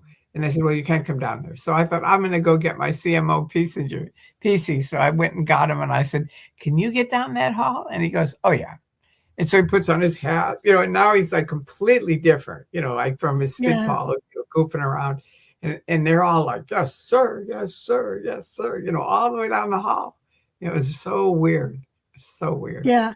Well, the messengers that were in Clearwater and other places, yeah, they did their jobs, but most of them had never even met Hubbard or been No. around. The senior messengers, then they were a different kettle of fish than those of us that were around Yeah, Hubbard. with And him. I mean, Yeah. I'd been with Hubbard for 11 years, 6 hours a day, pretty much. So Wow, really? Yeah. Wow.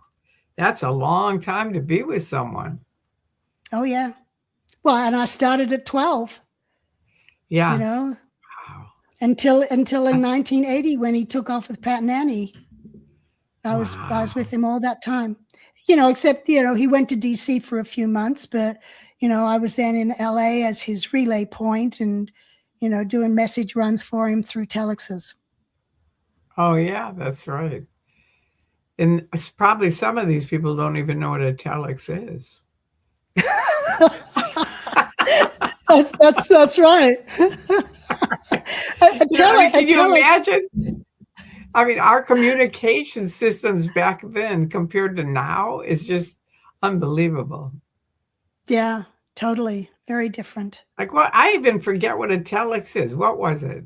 It's written? Well, a telex it's written and it's short and brief. So you kind of, because you were paying per letter. And so you had to make it short and to the point. And that's how we communicated from the ship to the various relay offices. And so that was like that Titanic when they were doing those communications? they were doing Morse code, I thought, on the Titanic. But the telex machine was ribbons, which had little holes poked in it for each letter. And so you could, and because it cost how much time you were on, you could type up rolls and rolls and rolls of telexes on these tapes.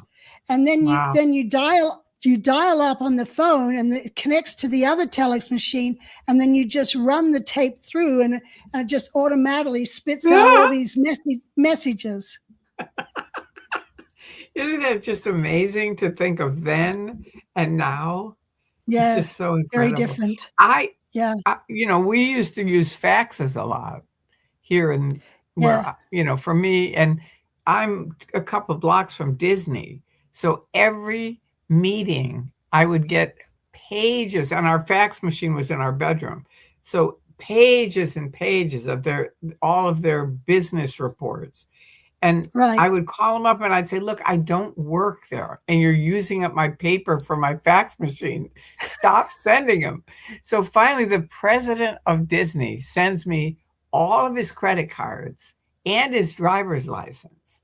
And he says, "Susie, get me X, Y, and Z." And I call him up and I say, "Look, I'm going to leave you a little message here. This isn't Susie.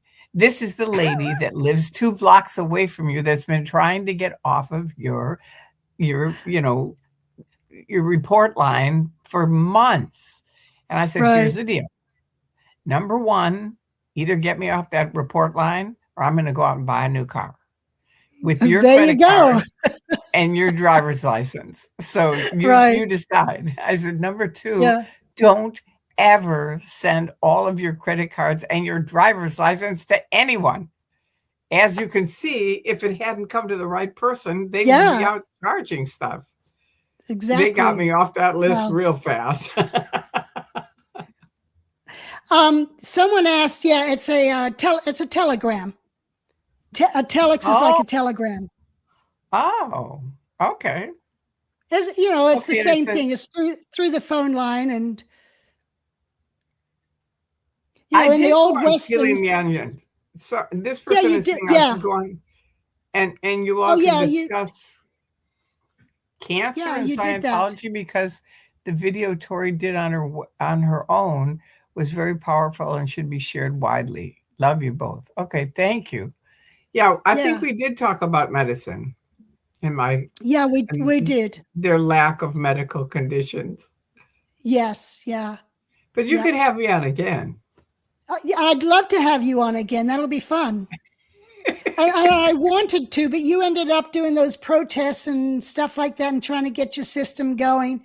So, yeah, let's do this I think again. it was with TikTok because that lady was helping me. Someone was Okay. helping me with TikTok, and it was Yes, just that's right. full time. And it was really great. But then she just cut me off and she won't talk to me. And I don't know. It's like, what did I do? I hate that. It's so Scientology. And this isn't a Yeah. Scientologist. And you just want to go, what? What happened? Just tell me what happened. I Yeah. always say that to Yeah. people. If you're going to disconnect from me, at least tell me why.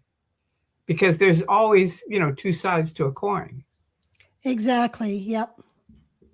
But they obviously Yep. scared her somehow because, or I don't know, maybe I offended her, but we were really good friends. It was like, I really, really like her. She's a really nice person. Well, maybe But she's watching this and she'll come back to you. I hope so. I think it would be really neat, but everybody's got their stuff and you've only got so many hours in the day. So I get it. I know what she's doing, and it's good what she's doing. Not with me, but with someone else. Right. Okay, so thank you for speaking out, especially in the early days when it wasn't well supported. I think we both say you're welcome on that one. Yeah. Yeah. And, next time we're on, I can talk about that on where I started speaking out and the church. My father was trying to get onto OT8, and they sent him to come and see me to handle me and to handle my brother because my brother had done a news interview. So we'll talk about that another time. All right. All right. All right. Good. So there you go on that. We'll have to remember that. And getting 2 storytellers together, one great stream. Oh, thank you. I appreciate that. We both have good stories. I would Yeah, say we do. yours are way better than mine, but I have some pretty fun ones too. But yours is outrageous, and I can't say it enough. If you haven't bought Janice's book, get it, or at least get the audio version because That's an amazing story. Yeah. But, you know, if you get the audio, you should get the book too, because I'll tell you, I have so many photographs in here. I know. You know, of the different people, Yeah. even Vixie, Mary Sue's dog I have, you know, different pictures of the ship and the different people and lots of Hubbard. And, you know, it's like, it's full of I know you're photos. a wealth of knowledge on the photographs. It's really fabulous. I agree. I agree with that. Yeah. So get the book. But you know, I'm just saying if they're not, a lot of people aren't book people. But a lot of people are. Janice, tell us about your guard. No, wait a minute. Tell us about your guard. when I you was were locked in? Where were you locked in? Well, when I was assigned to the RPF for being a List 1 RS in La Quinta. Oh, right. Yeah. It was, let me think here. It was in 78.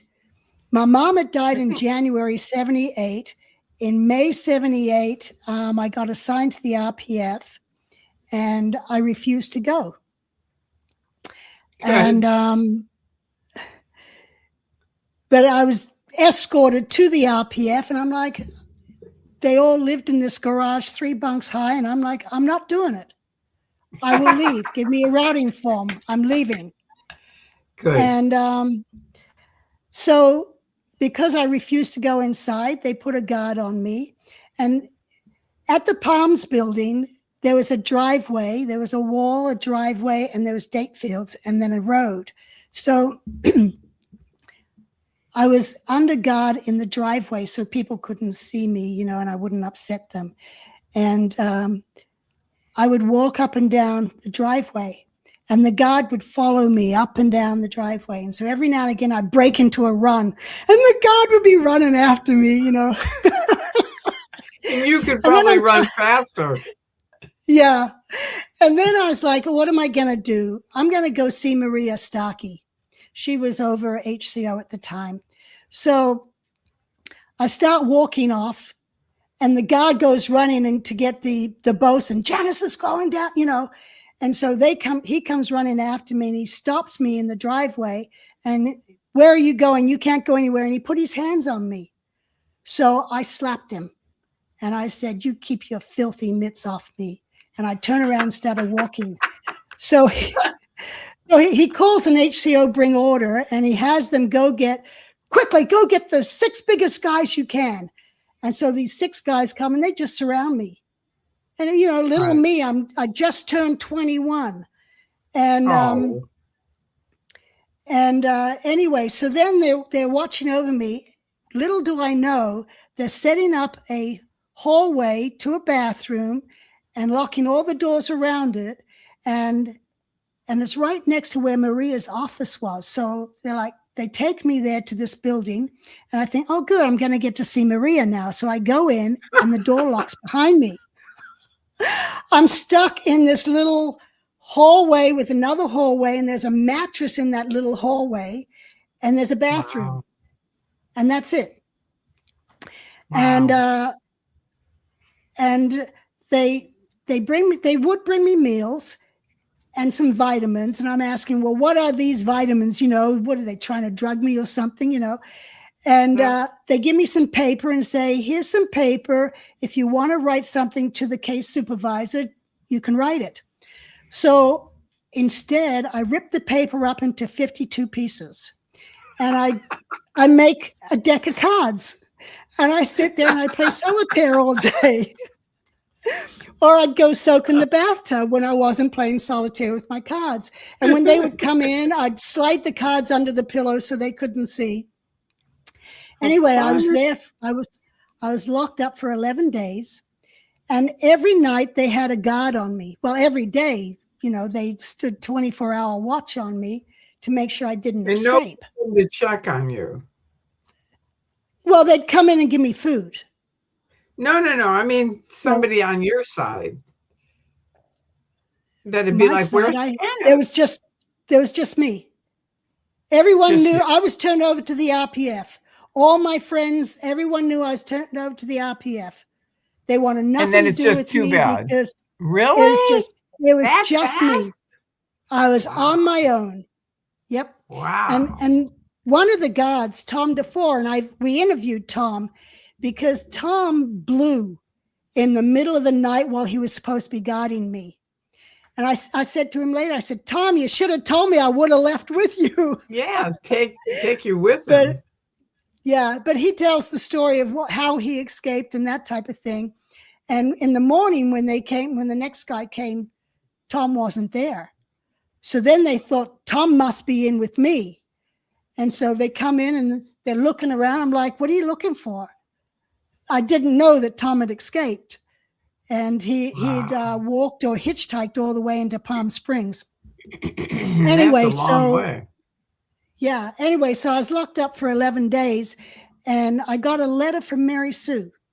And I was very upset with Hubbard because I'd worked with him by that point for 10 years, 6 hours a Right. day. He knew me, and that Yeah, he would accept that I'm a list one RSer, which I is basically know. saying After I'm a the yeah, suppressive person.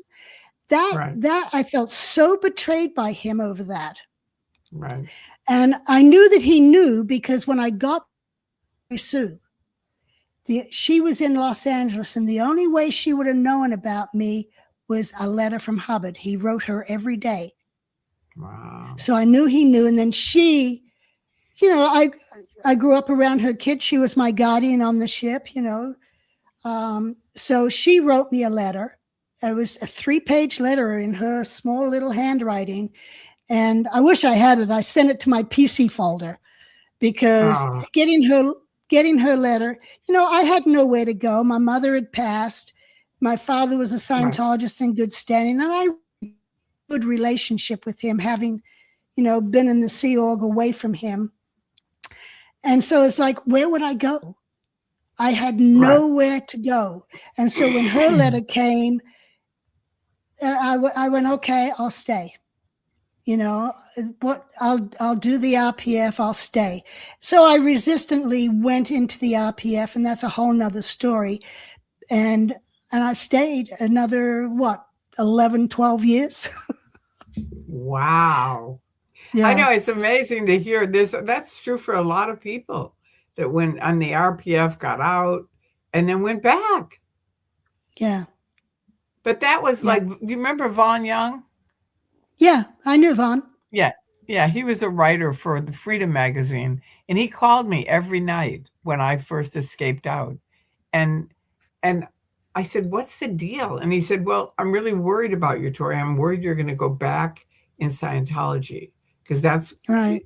just think of it like an abused woman.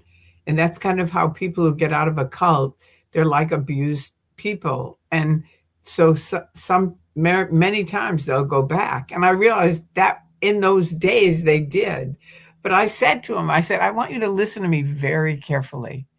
Telling me, having fought them for 30 years with epilepsy, and I'm a degraded Right. being, and I'm a DB, and this and that, saying to me, you're worried that I'm going to go back into Scientology is the same as saying to a Jew, we're really worried you might go back into the Holocaust, back into the Right. concentration camps. I said, it's Right. never going to happen. Not ever, ever. Yeah. And, I forget what you said that made me think of that. But anyway, you said something. Yeah. That's where I went I agreed finally to do the RPF and stuck around for another 11, 12 Oh, years. because you stuck around. Yeah. But see, back then that there was no internet. That's the thing I try to remind people. There was no internet. Exactly. Exactly. So And, there and was no way to find out facts. right. And I did have access to a car, but they'd taken the carburetor off or whatever. And where am I going to go? I had Yeah, nowhere to go. And if I went to any of my friends who were in Scientology, they would have turned me in yeah, anyway. And then sure. if I went to my friends who were declared, I'm a Scientologist. Why? I can't go Right. see someone that's an SP and stay with them. Right. That would ruin my eternity.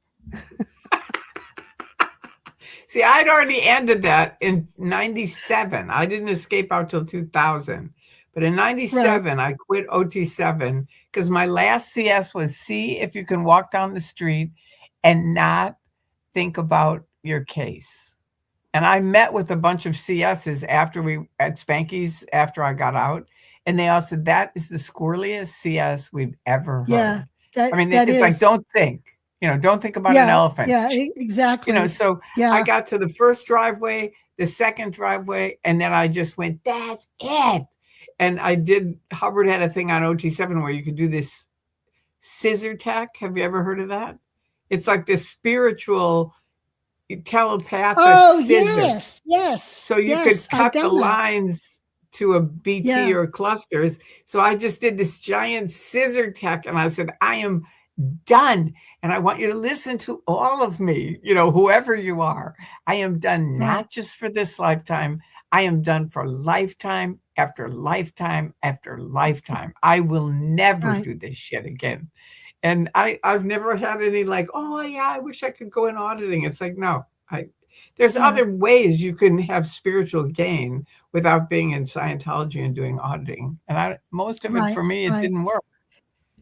Yeah, so someone commented here that Tom did leave the door unlocked, but I didn't know it was unlocked. Uh-huh. My God, Really? yeah, yeah, Wow. So maybe he wanted you to be able to get out if you could. yeah, exactly. Please Well, show. that's why he left it unlocked, but I didn't know. Oh, So okay. All right. Okay. So that's that one. Okay, I gotcha. And then this other one says, please do another stream. Oh yeah, we read that one. Question. All right. Do you happen to have, this is from a Voice Down Under, which is in Australia. Question. Do you happen to have a photo of the old Gilman house at all, please? I have wanted to see what it looks like to probably use an image in a video I'm making. no, I don't think I do. The old Gilman house. Well, there was the old Gilman house, and there was the new Gilman house, which was then called Bonnie View. The old Gilman house. I don't think I don't. I Where was don't. it? It was well, the Bonnie View, the new Gilman house was up on a hill, and then further down and over on the other side of the swamp was the old Gilman house. And my Out sister by and Hemet? no, yeah, in the No. Gilman Hot Springs. Yeah. Okay. Yeah, it was on that property on the same side of the road of where Del Sol was and Qual, and it was on that side of the road, and it was on the other side of the swamp. There used to be mineral baths back there between Right. Old Gilman and Del Sol.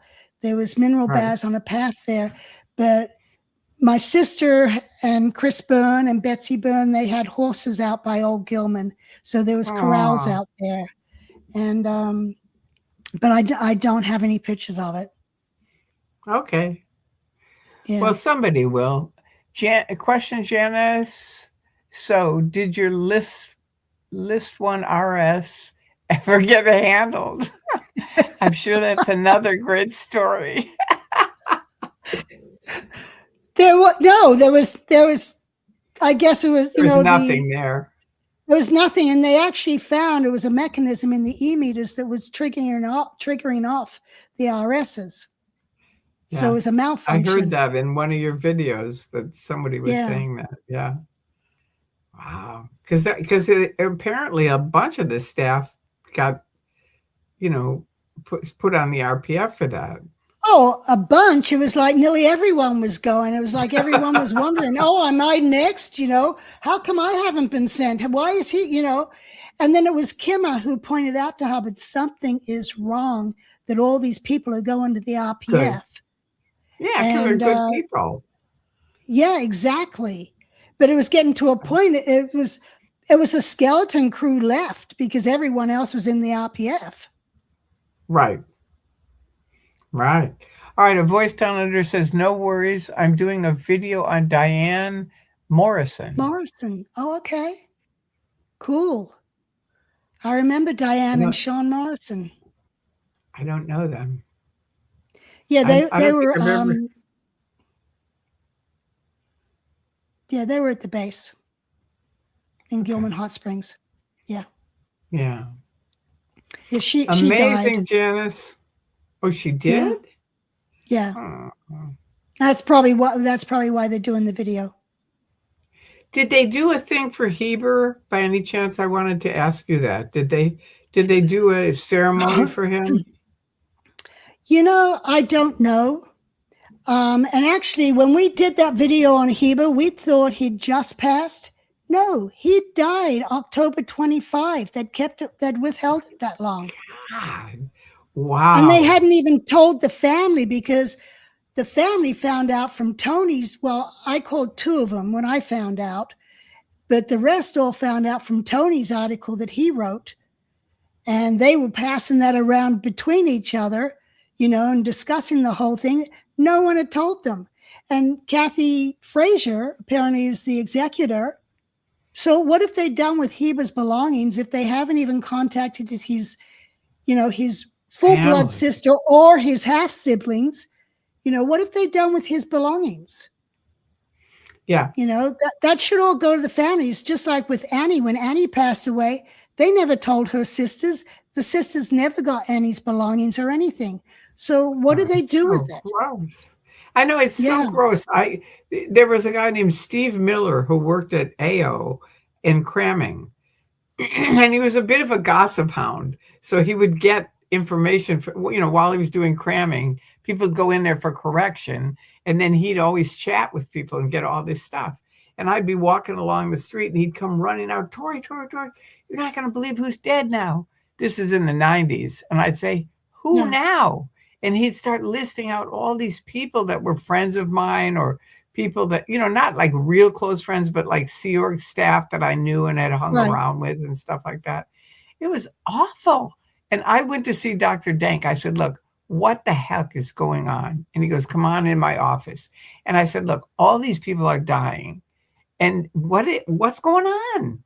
And he said, okay, and I knew because, and he meant you because of me, because he kept me going with my medicine all those years when Scientology right, wouldn't give me one. And he said, I'm pro medicine. I said, yes, I do.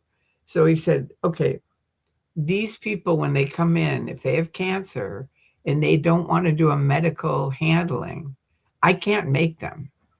That's not something a doctor can do. You can right, educate them, but if they decide to do natural, that's their choice. And most of the people that were, well, he said, these are our statistics. Every person who's come in the Shaw Health Center who tried to handle cancer naturally is dead. He said some who did some natural, some medicine, some lived, some died. Those are our statistics, Tori. That's it. right. So it's Yeah. heavy. But it was one of the things of me waking up. I mean, it was a slow process, but it really upset me that they didn't ever do funerals or, care about people. It was just sort of like, oh, yeah, they're gone. Well, and I that went was to the say, chaplain's job. That was the chaplain's job. He should have been doing that. On the ship, we had Corey Ellis, who was Mary Sue's steward. When she passed away, there was a small service done for her, so people knew, that she'd here passed. in LA, not And so much. Tons of people yeah, died, and they never, in Sea Org, and they would never, right, these people had worked there for years. yeah. And Well, I wasn't even invited to my mother's. I mean, we did a private one in Clearwater, but when it was announced and a mission was fired to do a celebration of life for her, and all the celebrities and the staff were invited, my brother, sister, and they I were don't not invite included. you. Oh my God. Yeah, Do you remember Sally Esterman? She worked with your mother. I visited Sally while she was dying. I went over to the Wilcox and saw Right. her. Yeah, So I was at the AO on course, and Mitch was my supervisor, her husband. And every day, all the Sea Org would go this way to eat, and he would go down Fountain on his bike. So finally, one day I said, Mitch, what's the deal? Where are you going on your bicycle at lunchtime? And he yeah, said, okay, this is top secret. You can't tell anybody, but Sally is in a nursing home down the way dying. And I said, okay, I'm going to go see her. So I go see her. It was awful. There's like three people in a room. 2 of them are throwing up. No one will come help them. And she's crying and she said, Tori, I don't know how to drop my body. I don't. And that's a Mm. Scientology thing where, you just drop your body. She said, I don't know how to. So I said, all right, well, let's get a couple of things straight. First of all, I think, and I do think this, I still do, that the guys that worked in the Sea Org like you, like Sally, should have a marching band and parade down the streets, thanking them for the Right. work that they gave for years. You know what I mean? And she cried and cried and cried. And I said, I honestly believe that.